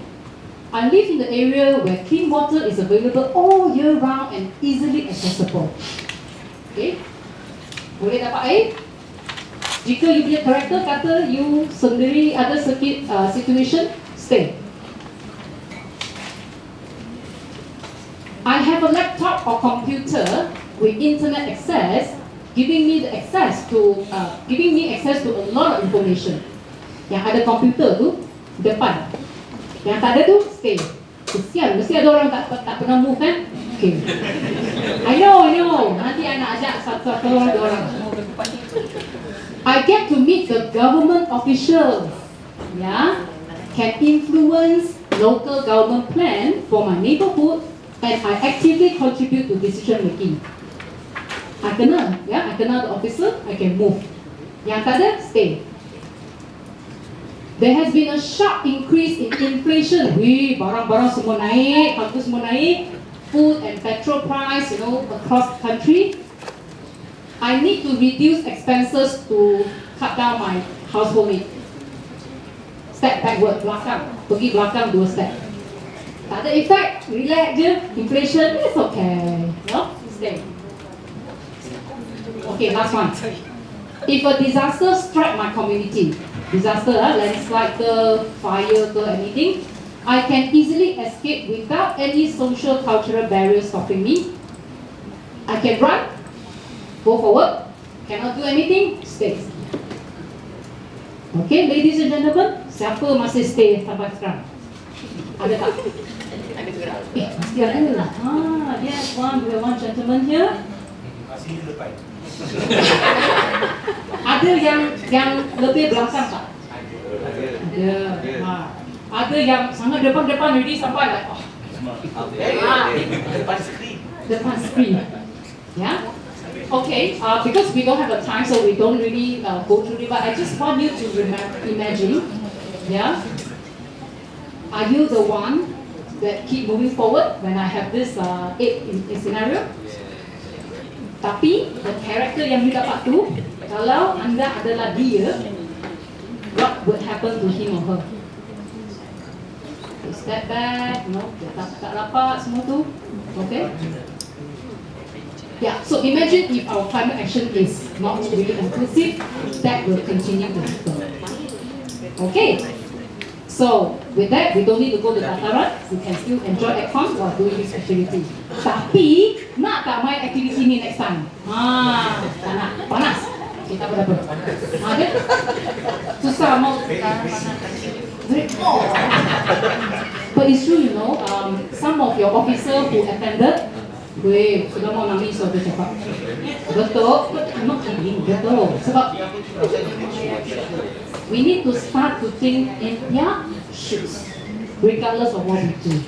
Okay, ladies and gentlemen, good. Now, ni nak tunjuk you punya officer ni yang play with the card. Tengok, muka semua dekat sini, kenal? Tapi I nak show itu outcome. I nak show outcome tu. Tengok, yang belakang tu sampai itu dinding tak boleh pergi tau. Dia kena because the hall is very small. And these two ladies sangat powerful. Minister level dia punya card. Ada tak minister level siapa dapat? Angkat tangan minister? Vice minister? Ada tu. Siapa? Tak tahu dia di mana. Tak apa. Ya. So, dalam sharing tu, I ada you punya officer tu, dia ambil mic, dia share. They feel powerful, they feel powerless. They are rich versus poor, educated, illiterate, young, old, men and women. Ada seorang dapat satu Down syndrome punya tak? Ada tak? Janganlah segan, okey, tak apa. I bagi you example I remember that officer. Dia cakap sebab dia really masuk watak tu tau. Masa dia main dia buat activity dia kena macam tu tau. Aku pun pelik. Apa ni character? He is so into it. And not only that, masa sharing tu dia nak tanya aku je.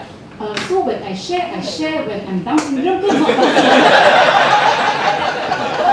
Dia belum keluar dari watak tu tau. So good. Yeah. But he share dia punya feelings macam tu. What? You see? So yeah, because I think we have more scenario yang ada kebakaran, ada leader. So you imagine the Down syndrome, macam mana dia buat? Dia tengok orang je. No wonder dia activity tu dia aku nak apa dia buat ni? I don't want to say who tapi dia kat sini. So it's a very fun activity, but I hope after the activity, after today, we will have a lot more perspective. To think in their shoe. Okay? Ni lah I nak masuk topik intersectionality. Be careful of the word section. It's intersect, not intersect. Intersectionality is about section, bahagian. Ladies and gentlemen, dari segi identity kita, different gender, umur, socio-economic status, migrant, disability, education, religion, and economy. I need to run through this because we really short of time. Because a lot of us have different identity, and because of that, kita pun tinggal in a society that banyak oppression. Okay. And because of that, we need to, be very careful in terms of how we want to include them in our decision making and our public service, and also residential area. The lack of all this economy, housing area, and that's why they don't have the daya tahan. They don't have the daya tahan against the climate impact. Okay, so this is just to summarize a bit. We talk about marginalization, about their identity mereka, because due to dia tak banyak academic atau educated, they will get discriminated, or maybe because they are indigenous person. Walaupun KL tak ada kampung indigenous, tapi indigenous people actually come to KL and work. Just to share with you, I mentioned to you, right? And the word intersection is actually because of the overlapping. You see. Kita, gender, age, race, lokasi, physical ability, all this, we are like crossing of each other. This is what we call the overlapping and the intersectionality. And just to give you an example, a very hardcore, poor, single mom who is living with elderly parents who are disabled. Anak-anak dia ataupun dia sendiri no access to affordable healthcare. Dia tak ada kerja. Dia tak belajar, bukan tak belajar lah, dia tak dapat, dia illiterate buta huruf. Rumah dia sangat panas, very poor living condition. Nanti pula dia dapat flashback kembali. Ada tak penduduk macam ini di KL? Ada. Banyak tak? Ramai. Some would say maybe tak ramai if compared to people like us lah. Tapi if you really look in the data, will be ramai. Tapi kita ada data ini tak?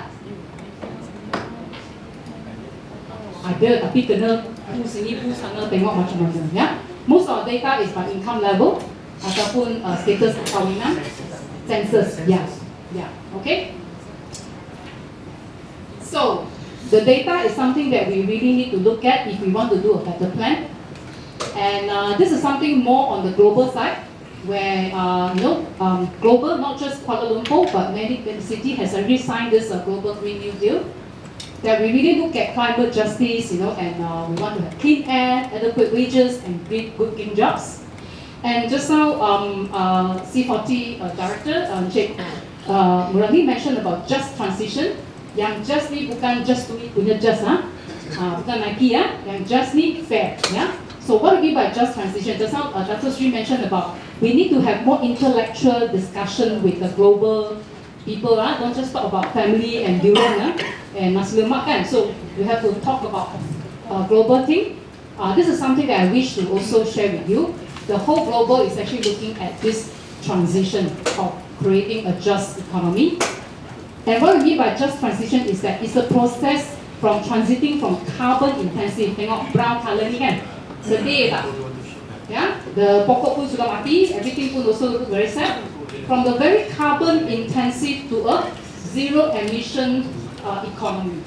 So kita nak beralih from the brown industry to the green economy. Itulah yang layman term kita nak transition, kita nak transition. So because pelombongan, for example, mining, oil and gas, steel manufacturing, there's a lot of heavy industry. For now, they cannot tiba-tiba jadi green economy, betul tak?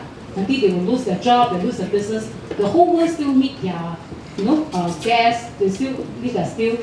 So, but slowly we are actually moving. The industry is actually moving from brown to green. What happened to the workforce? Pekerja-pekerja semua hilang kerja kan.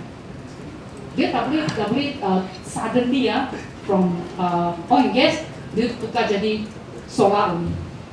Betul tak? In Sarawak, because I have students who actually do Sarawak hydrogen research. Sarawak already have a lot of things about hydrogen. But some of my students who work in big company captain of the ship.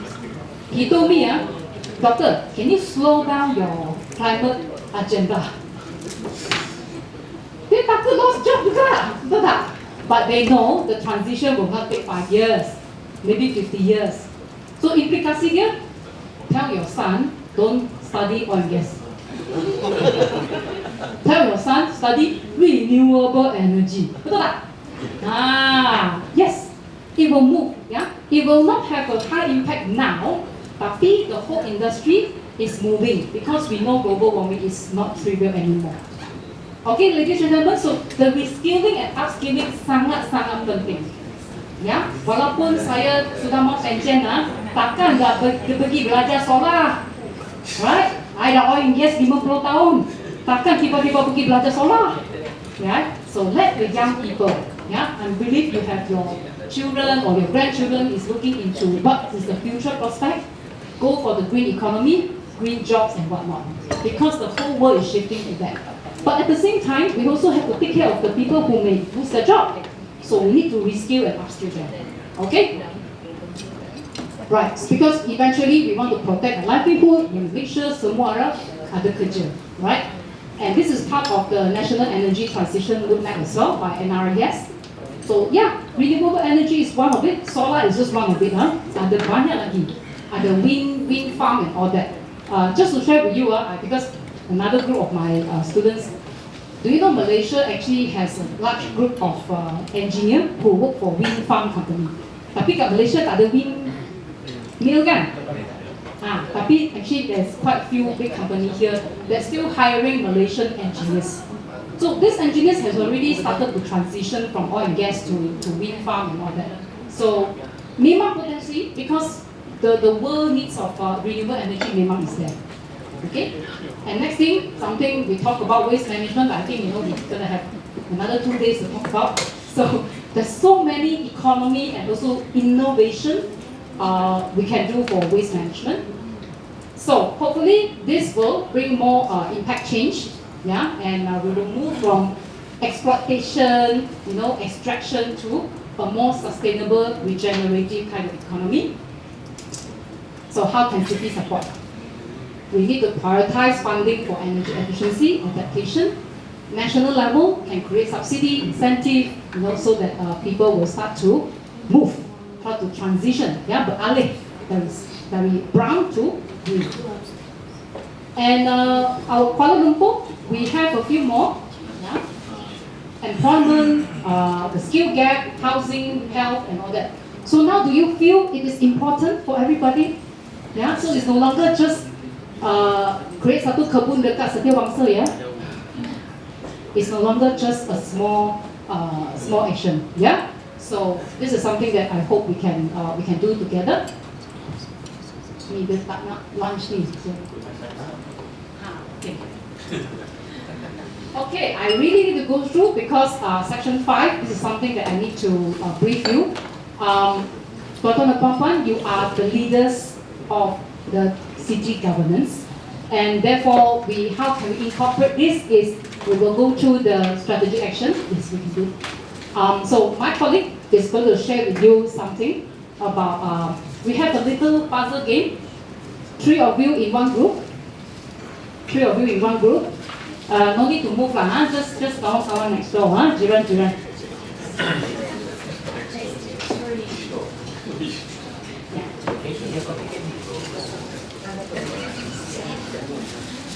Okay.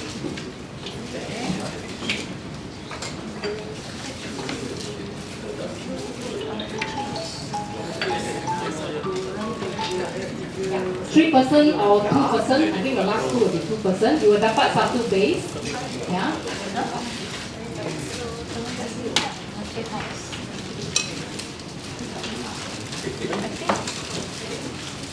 Okay, jangan compare semua sama punya nanti cakap dia ada, saya tak ada, semua sama sama rasa. Semua sama, ya. Jangan action dulu, jangan. Ho. Tenang. Instruction belum bagi lagi, tuan-tuan dan puan-puan. So excited Semua nak pergi lunch already, I know. Lapar. Itu bukan nugget ya, tuan-tuan dan puan-puan. Itu bukan pancake ya. Itu tek-tek bukan chewing gum ya, jangan terselah pula ya. Okey. Okey, nanti bagi arahan ya. Sabar. Itu cut sila bagi So I can attract you to come to our activity next time. Sebab tak ada chance orang kan? Okay.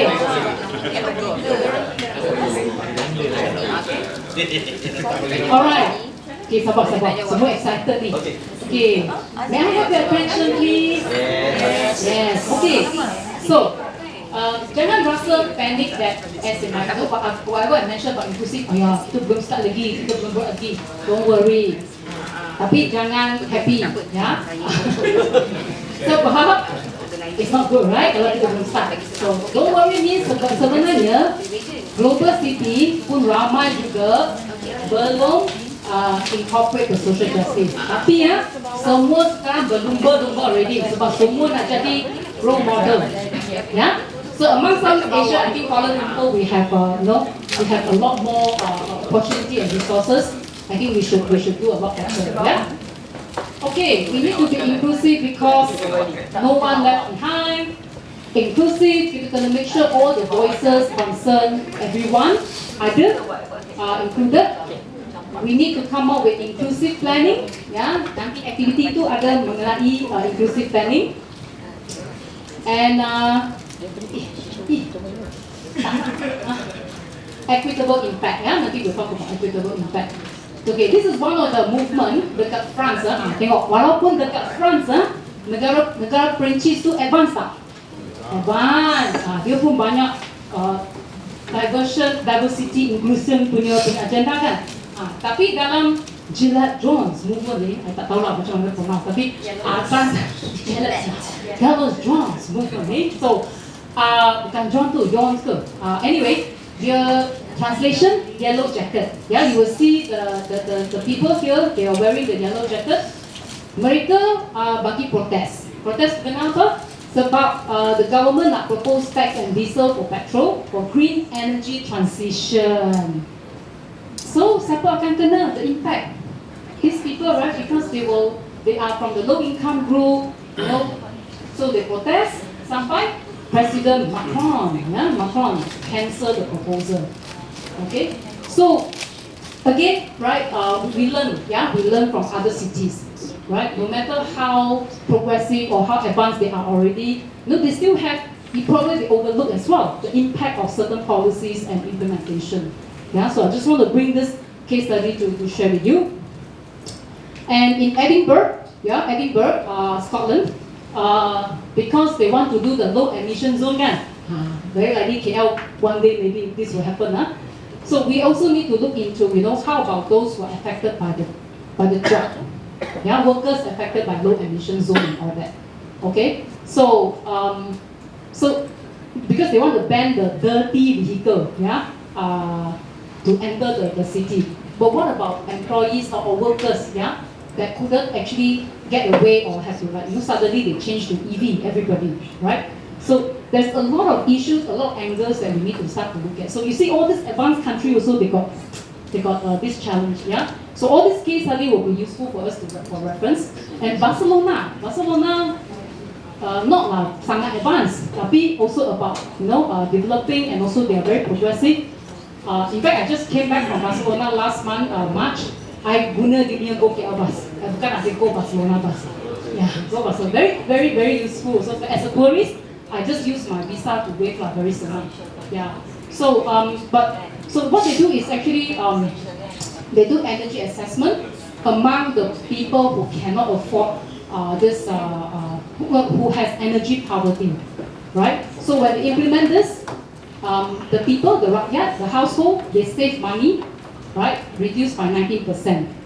So in this is positive example to show that if you really look into what is needed by the people who are impacted carefully, chances are your success will be higher because you already think about the consequences. Yeah, okay? So I don't have much time, but that's why I need to run through. Okay. This one I think we don't have time really. Challenges. Wait. We will skip this for your homework, ladies and gentlemen. Ada homework. Lepas lunch, buat homework. I'm kidding. But in the interest of time, I would like to really let you experience this shortly. So we need to look at, will this project improve health, reduce pollution, will it benefit everybody or only limited people, whether we have any unintended negative impact and all that. Okay? So, it's important to the climate economy because as you could see, this is a chart. You tengok yang negeri-negeri yang banyak hijau tu comfortable living, not comfortable or struggling, and struggling financial to sustain livelihoods. You see kebanyakan tu red color on especially on this part, right? Because we are the global south. Okay? So climate change really will affect our economy because the poorest country, negeri-negeri yang miskin, dia orang tak banyak contribute to pollution kan? Sebab dia pun tak ada banyak duit nak beli banyak kan? So, tapi when it comes to the disaster, dia orang kena kan? I think last year or the year before, Pakistan, half of the country flooded. Can you imagine how long it will take them to regain their livelihoods? Bukan 2 weeks now, months. And imagine the loss, the economy issue and all that. Yeah, it's really, really, really, really sad. Yeah, but they are the ones that not polluting the world. Okay? Good. So we need to have more inclusive, fair and responsive to the needs of our society, and therefore, we need to do this attend this climate emergency to address this inequality. So we need to know their needs, right? So by doing this, we want to create green jobs, reduce electricity bill, reduce greenhouse gas, increase food security, yeah. Kalau tak semua makan Maggi je, and improve health and well-being. So hopefully we will prioritize the affordability so we can address inequality and get the rakyat support in our climate agenda. Yeah, we want to implement something that rakyat feel that bagus lah, and they benefit as well. Yeah, of course yang cakap banyak tu kita kena shortlist dia by the side lah. But it's true, yeah, it's true. When the rakyat see our government are so pay attention to their needs, mesti dapat support punya. Yeah? Okay. This is where we want to start from. Integrative city planning. So it's no longer JPRB punya responsibility. Yeah? Because when I started this, they say, so it's no longer just satu department. So we are integrative. Okay. We are doing now C40. We have this ICA checklist ongoing. I think some department is involved.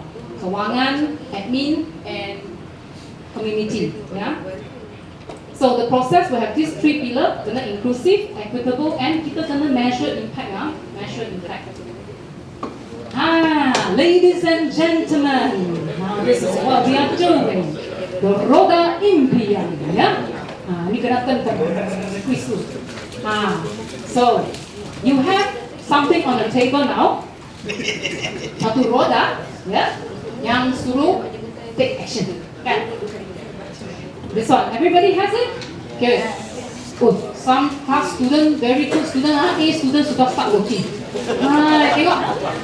I punya grade A student sudah start dia punya homework.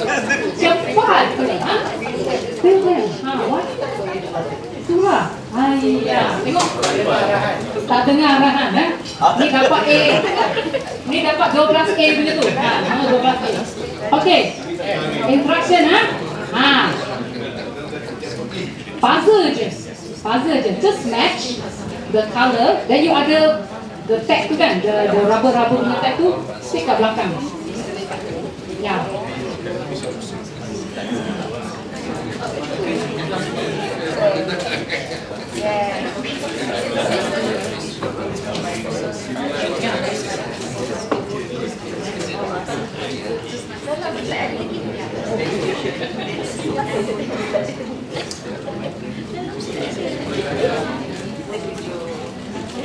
Lepas siap pun tengok.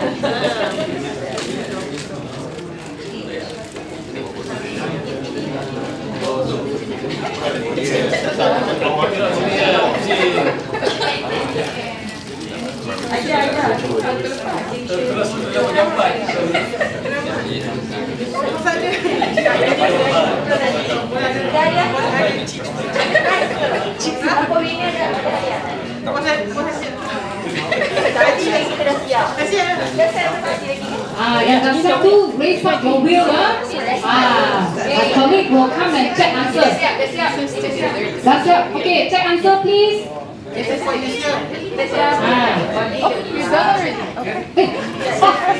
1, start.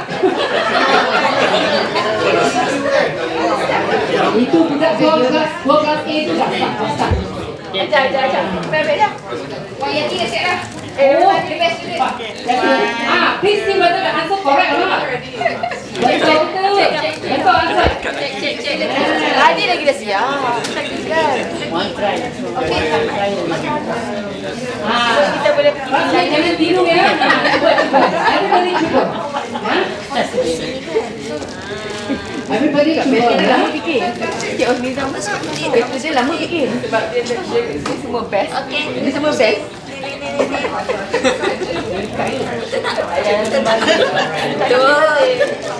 Ini pakai balik. Pinggang tu. Kalau lekat ni kita pakai balik ni. Kami tak lekat. Nama tu. Tak ada balik ke? Dia kena angkat. Ni dia kena angkat. Dia kena angkat. Bukan. Orang tak lekat. Saya. Oh, alasan.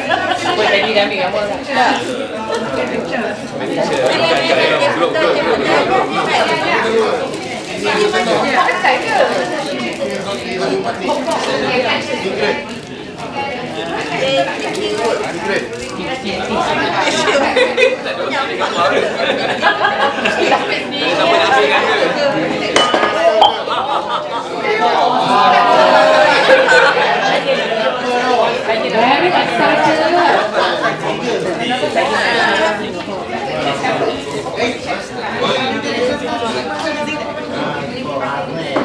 Okay, looks like we have very good students here in the class. A+. 13A dia dapat tu. 16 ya. Yang ni kita ada 16 pasal.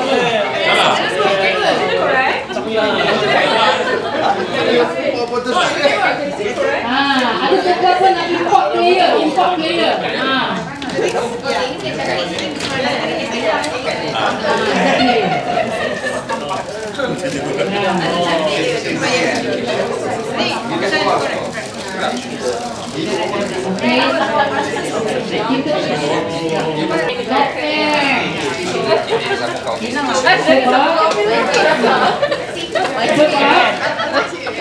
belajar kat belakang tu nak banyak cepat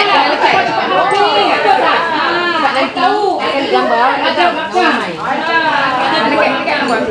dulu dekat gambar ya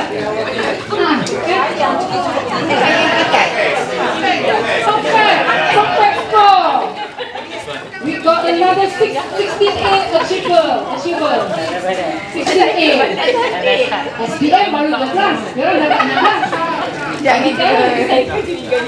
Great job everybody. Ada lagi yang Nanti dia ambil gambar. kita kena equity kena fair bagi dia time. Sama juga. Tapi dia boleh bola. Okay, last. Wah, doktornya cukup. Doktor kat sini dah. Okay, dua orang ni Murid-murid sekalian. Very soon after the wrap up. Nanti satu lagi. Semua nak lunch pukul 1 kan? The answer correct? Yes. Yeah. Give yourself a big clap. SPM baru 12 subjek. Anda dapat 16A. Congratulations. Okay. Kena masuk dalam kita punya safety plan ni. Okay. So we talk about accessibility, affordability, and the place. Okay, so this is the process. I think because hari ni masterclass saja kan, so kita tak go through detail. But the participant yang join ICA training masa tu dekat bulan 11 tu, they really go through all this detailed process. So they now understand what is inclusive process. Yang community FGD yang you nampak ni semua tu, it's actually part of the inclusive process. And this is the ICA wheel, or roda impian. Do you know why I call this roda impian? Because, tuan-tuan dan puan-puan, jika anda boleh successfully gunakan roda ini untuk plan out kita punya city plan, I think is the impian come true for all the rakyat. Yeah, it's also my wish as a rakyat, as a water voter, my children, my grandchildren. Let's say we use this ICA wheel to do our city plan. Yeah, it will be a dream come true for all of us in Kuala Lumpur. Alright, that's why I call roda impian. Yeah. Okay, pass dapat A tak? Tak ada. Tak apa nanti. B B always very smart ones. Sebab dia bagi chance orang bagi A. Dapat A. Dia dapat A, kita tak bagi A dia. B for boss. Because the boss yang hire the A student untuk kerja. Betul. Okay, you don't have to say. Yeah, good. But when we come to equitable impact, we still have to do our work, because we have to make sure whatever that we do, we deliver impact to the society fairly. Okay. So we have used this roda impian, ladies and gentlemen, to actually address the need assessment of what we did in last year, August 2024. Some of them, they say lack of guidance, they lack of this effective tools and resources. The perception of sustainability is low for community. Officials need more technical knowledge. 5 challenges in managing multiple stakeholders. Bukan senang nak manage a city kan, sebab ramai stakeholder yang kita kena jaga hati kan. And selective inclusion due to lack of understanding of certain marginalized group. Yeah. So, in order for us to be effective, we need to really, make our plan, make our ecological transition to be socially desirable. Yeah, so that we can do better. Okay. Ni last part ni. Okay, 06. Finally. Tapi ini sangat penting, and that's the reason I have to highlight on finance implication. Okay. When we talk about impact management, we actually look at how integrated city planning is a shared responsibility. And I would like to highlight a bit about climate finance and outcome-based budgeting. Okay, I think just a few days ago, 29th of April, Jabatan Perdana Menteri has actually done some session. I'm not sure whether the BKL is involved, but what I know is that the JPM side is already going very official on OBB, outcome-based budgeting. It's under the Madani government's plan. I think they have been in talks for a few years already, but finally we see some action on JPM level. And I truly believe it will cascade down to many agencies and possibly including DBKL. Yeah? So that's why we need to actually start preparing for it. So one of the implications that we have is we need to make sure that we have the capacity and capability to look at inclusive planning.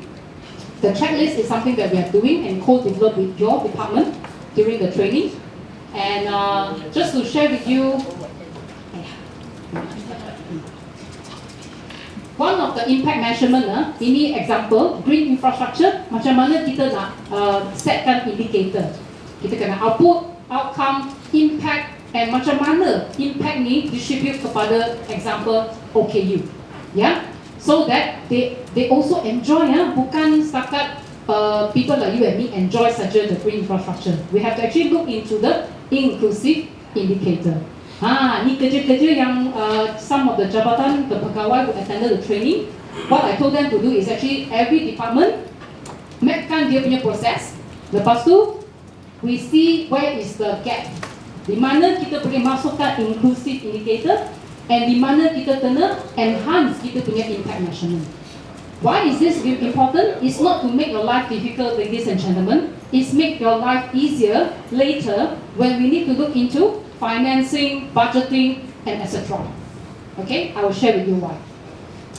So just some picture of what we did in the training. So there was a lot of discussion. Of course, it was just an exercise. So if we really want to do a really robust integrative planning, we need to spend more days. Yeah. So this one was just 3 hours kind of a discussion, and we can already come up with so many ideas. Yeah.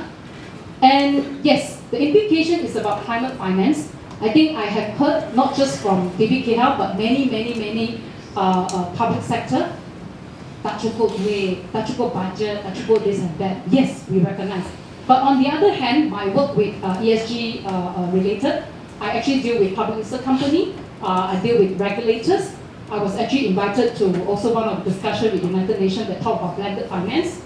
So actually, there are a lot of money out there, but they have not really seen. But one element term is they couldn't find bankable projects, right? So and also one of the causes is because data tak ada, analytics tak ada, right? Baseline data pun tak ada. Macam mana mau bagi you duit?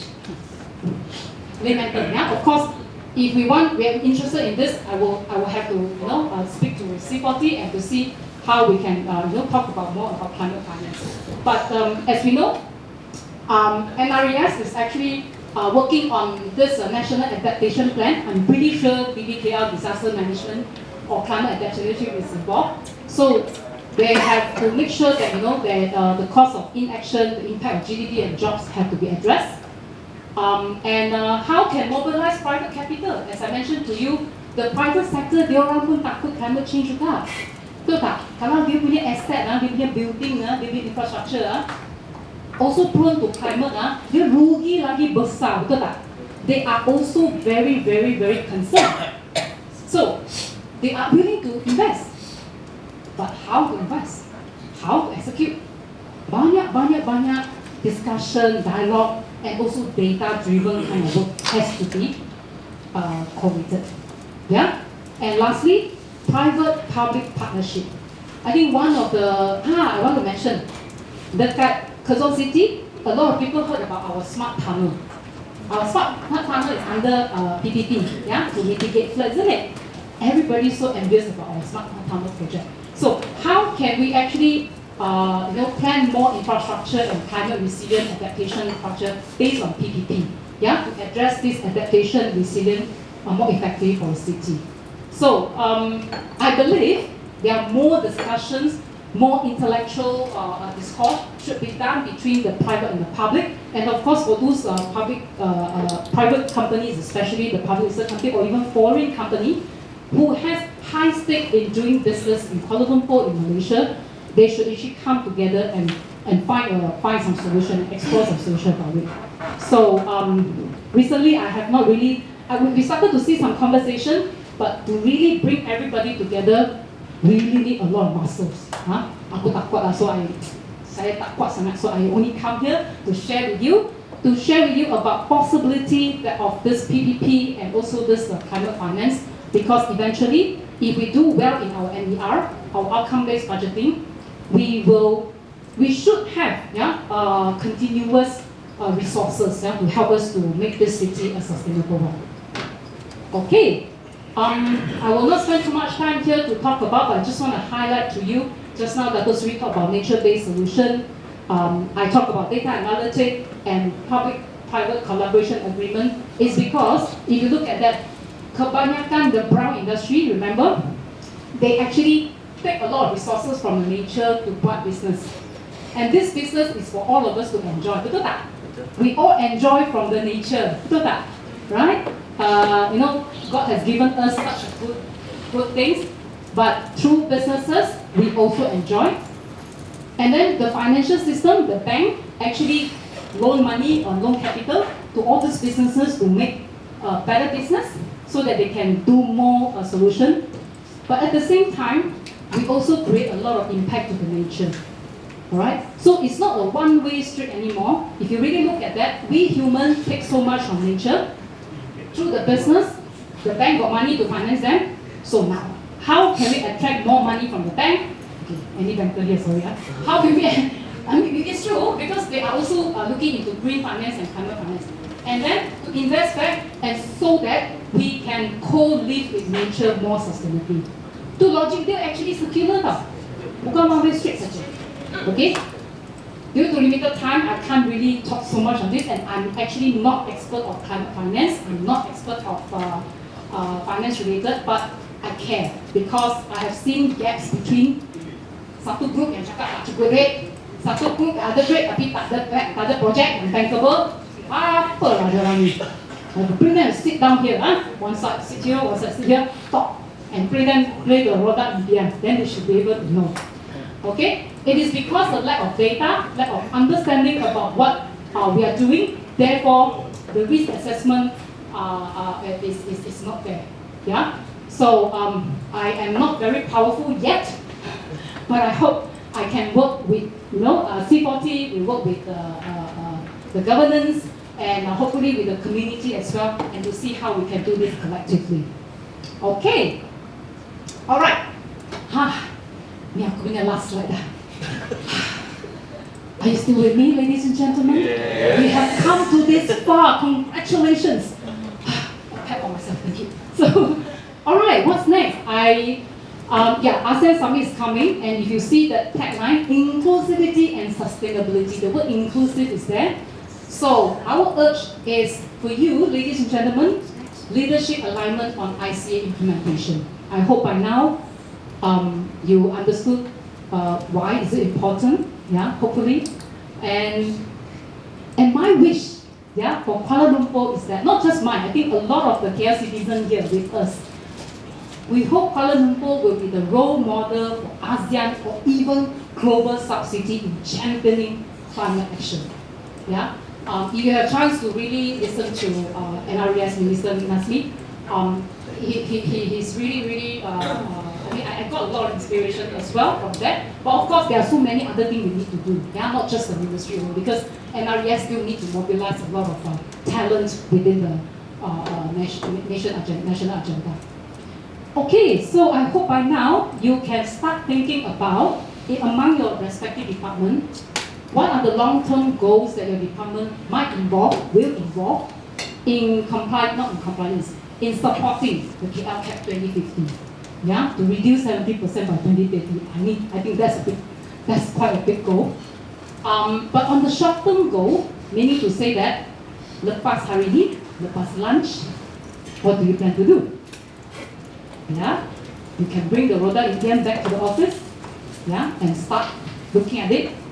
My professor told me, if you don't understand, you see long. You tengok lama-lama. Itu my statistik punya professor tau. Dia memang matematik genius lah.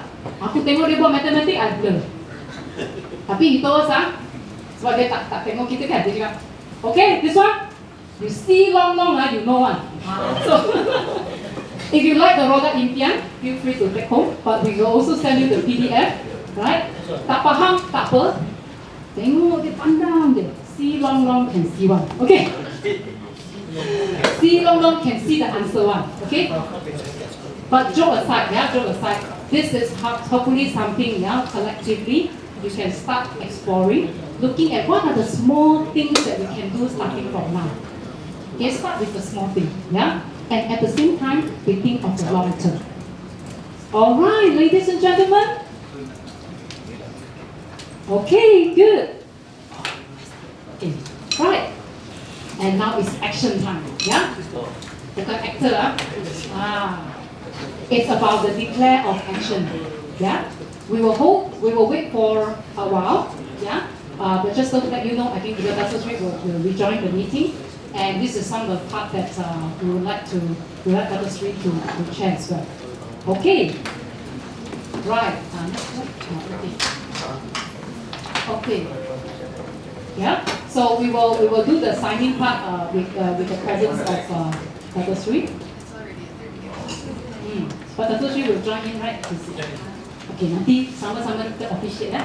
Okay. So yeah, I'm at the end of my session, and I'd like to thank you so much for your attention. I hope you enjoy. Ada tak? Nak buat rating sini, nak buat survey lagi. Rating enjoy ke tak enjoy? Left tak enjoy? Right, enjoy. Tapi middle kan? Yeah. Thank you so much for your participation and attention.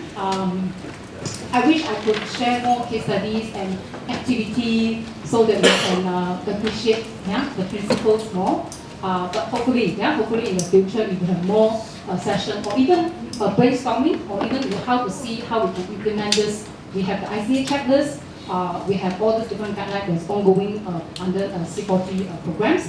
So hopefully we should be able to do better together. Okay? All right. So while waiting, yes, I would like to open question and answer. Do you have any questions about today's session?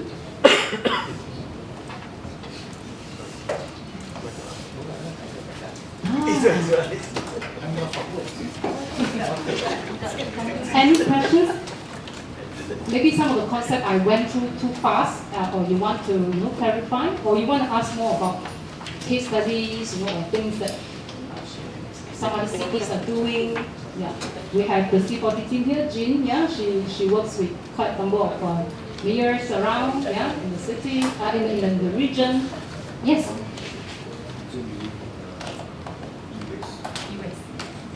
Okay. Yes, we have a question about e-waste. What would you like to know about e-waste?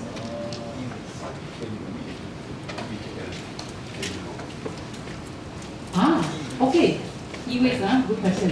There are companies designated to collect e-waste.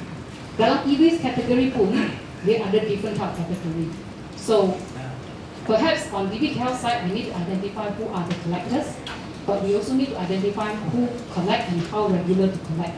Is there a points to pick up? I would suggest, my suggestion, personal suggestion, work with NGOs who are already actively collecting e-waste. That will speed up. And because by collecting e-waste, you can categorize the type of e-waste, the kg, and also you can measure the impact of that. Thank you. Yeah. Yes. Ma'am? We talk about outcome-based budgeting, right? So, in relation to the climate issues, so how you want to actually analyze whatever being spent, contribute to reduce in terms of the climate change or anything to relate to the climate issues. So how you actually measure that? Okay. Thank you for the question. It's a very good but also tough question. Okay, I think one way is to measure is we have this GHG inventory. Yeah, there's a greenhouse gas emission inventory. That means whatever that we do, are we able to measure? We can reduce GHG. That's one way to measure. To justify the action that we do and kurangkan the GHG, and therefore it justifies. There's one way to reduce to justify why this needs to be done. Number one, because the GHG contribution, yeah, will increase. Thank you. Yeah. Okay. So, there's a few more indicators that we can explore. We'll come back to you. Thank you. Welcome back, Dr. Sri, and yes, of course, yes, thank you.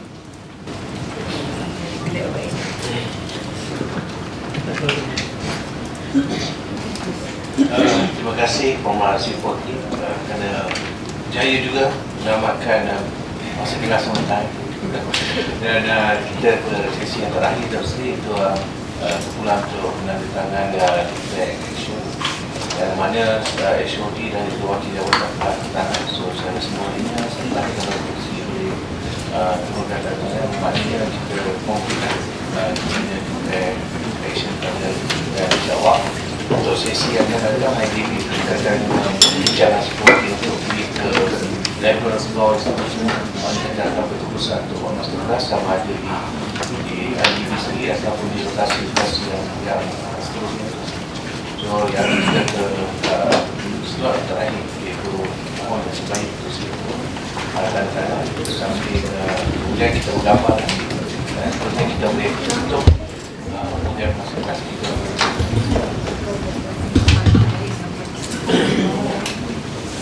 Assalamualaikum warahmatullahi wabarakatuh.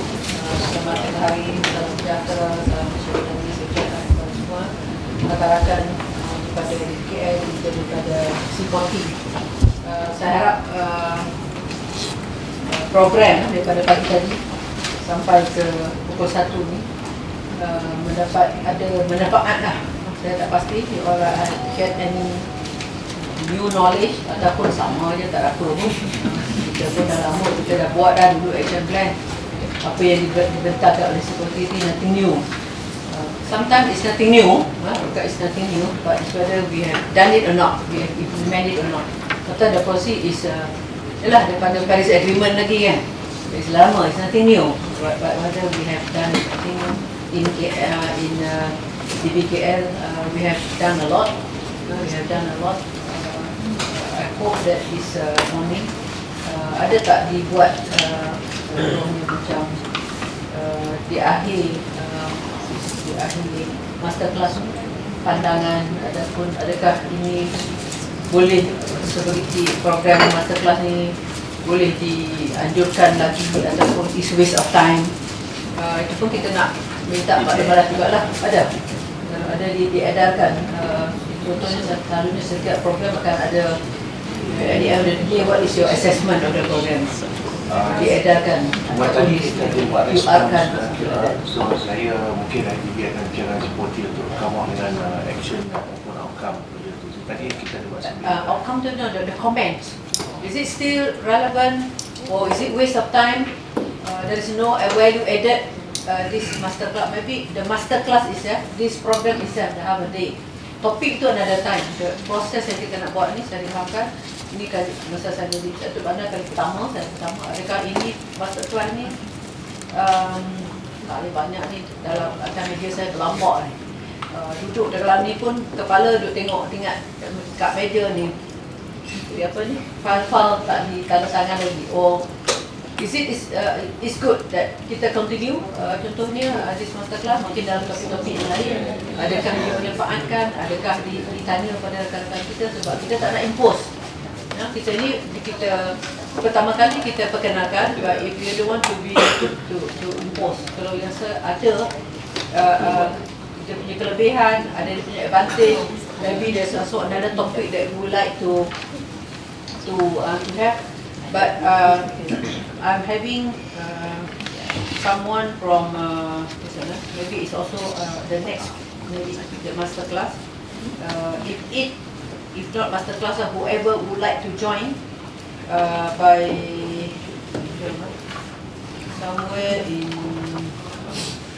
I think next week, there will be someone from, you Google, you will see that Mariana Mazzucato.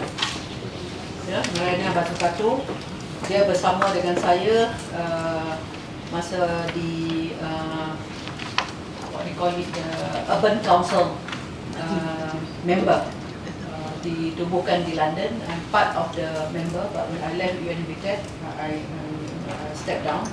Dia masih lagi di dalam Urban Council ditubuhkan di London, and she is coming. Is professor at University of College London. Is the founder of Institute of Innovation and Public Purpose. Dia ni memang orang kata well received. Memang nak dapat dia memang susah lah.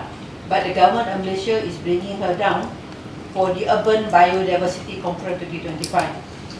Dia akan turun, I think next somewhere in June, tak silap saya. In August, sorry, in August. And then saya dah WhatsApp dia. Saya kata, can you give us maybe 1 or 2 hours of your time? Because really kalau kita nak panggil dia, nak minta dia bagi taklimat, it cost us maybe in the 1,000 lah, in the 100,000 lah kalau kita nak bawa dia turun. Because very senior as well ni lah. Kat UN dia appear a few times. Dia peringkat meeting chaired by Secretary General. So mungkin kita boleh fikir macam mana. Saya minta kat dia, saya WhatsApp dia, saya kata I would like you to meet my senior officers and share your thought on the present global economy. Dia more on economy. Dia bukan link dengan kita lah. So this maybe Mr. Murali, you know her also, Mariana Mazzucato. You can Google. He's a very renowned person lah. It's a lady. So maybe that's maybe in August, or do you want it to have every 2 months, every month? Saya minta feedback lah. Mungkin ini di dapat feedback. Kalau rasa dia buang masa je, ada lah. Okay lah, melalui dulu lah. Kan? And then we do as status quo lah. But if you have said, you say that then you have a value added, you get more knowledge, more information, meaning that now whenever people talk about climate change, you can only start having the conversation, or I say the intellectual conversation. Intellectual tu doesn't mean that yang bombastic, meaning that yang ada lah intellectual but still localized matter. Maybe you talk about climate change at the global level, but you bring it down to Kuala Lumpur. How can you bring it down to your work in Kuala Lumpur? I think that type of conversation, maybe you can, when you have it with mayors, within the ASEAN Mayors Forum and all that, I think will be very good. Maybe you can get also, from that conversation, you can get the other mayors from other state or from other countries can share their best practices.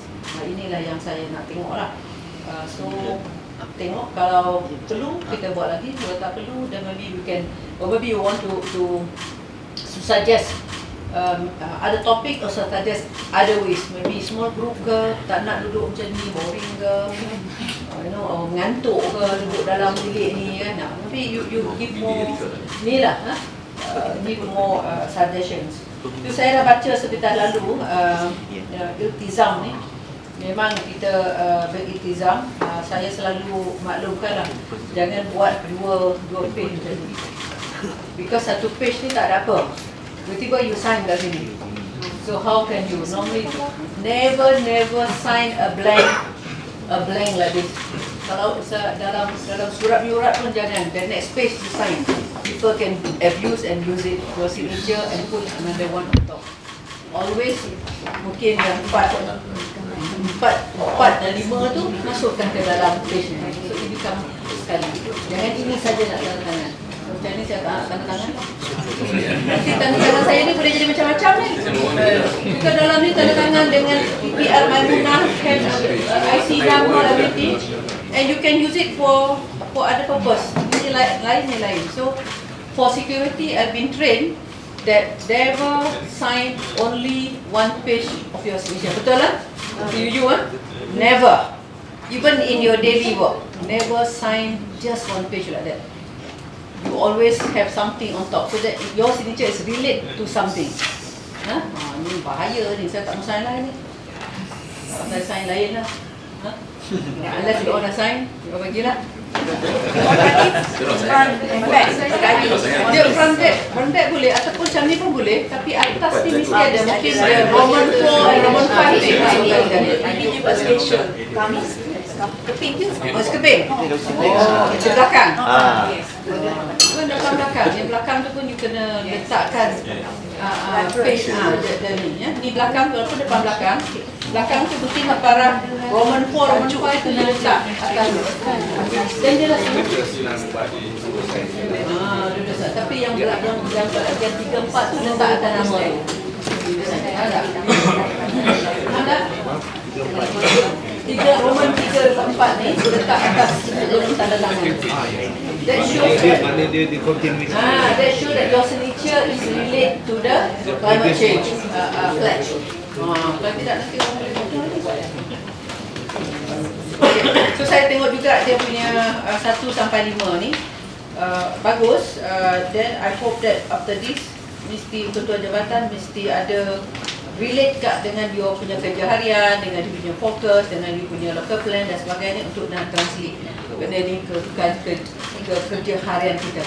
Kalau tidak dia akan jadi pledging is a pledging. Itu yang paling penting lah. Dan saya nak tanya, adakah secara rambangnya, adakah program ini ada manfaat? Ada tak? Ada? Kalau ada manfaat dia, mungkin kita boleh teruskan. Kita kalau tengoklah, mungkin dengan seperti ada perkara-perkara lain yang kita nak bincangkan dengan di dalam ni. It's good, it's only half a day. Kalau terlalu lama pun kita petang kita nak buat kerja. So kalau paling elok pun 1 hour ni, selalunya lah kalau masterclass ni 1 hour dia punya apa ni apa benda yang nak dibincangkan, dia ada 1 hour is more on two-way feedback. Yeah, that is 2 hours is the best lah. Selalunya saya attend lah master hour dan half hour. Lama-lama dia di minda kita ni ada Buat try tu. kalau topik dia ni lagi lah. So okay, saya ucapkan terima kasih, tahniah. Saya tengok saya keluar tadi tu pun saya ada selain daripada memang ada some isu yang saya nak kena selesaikan. Saya nak tengok juga lah, you all stay tak? Stay tak?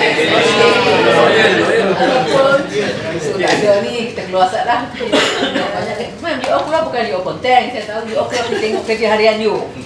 So that kalau actually at least you really focus for that half a morning here, I think that is good. So okay, tahniah dan saya ucapkan terima kasih. Saya tangguhkan. Tutup lah. Saya tutup Masterclass Inclusive Climate Action for Senior Leadership bersama Datuk Bandar Kuala Lumpur 7 Mei 2025. Assalamualaikum warahmatullahi wabarakatuh. Thank you.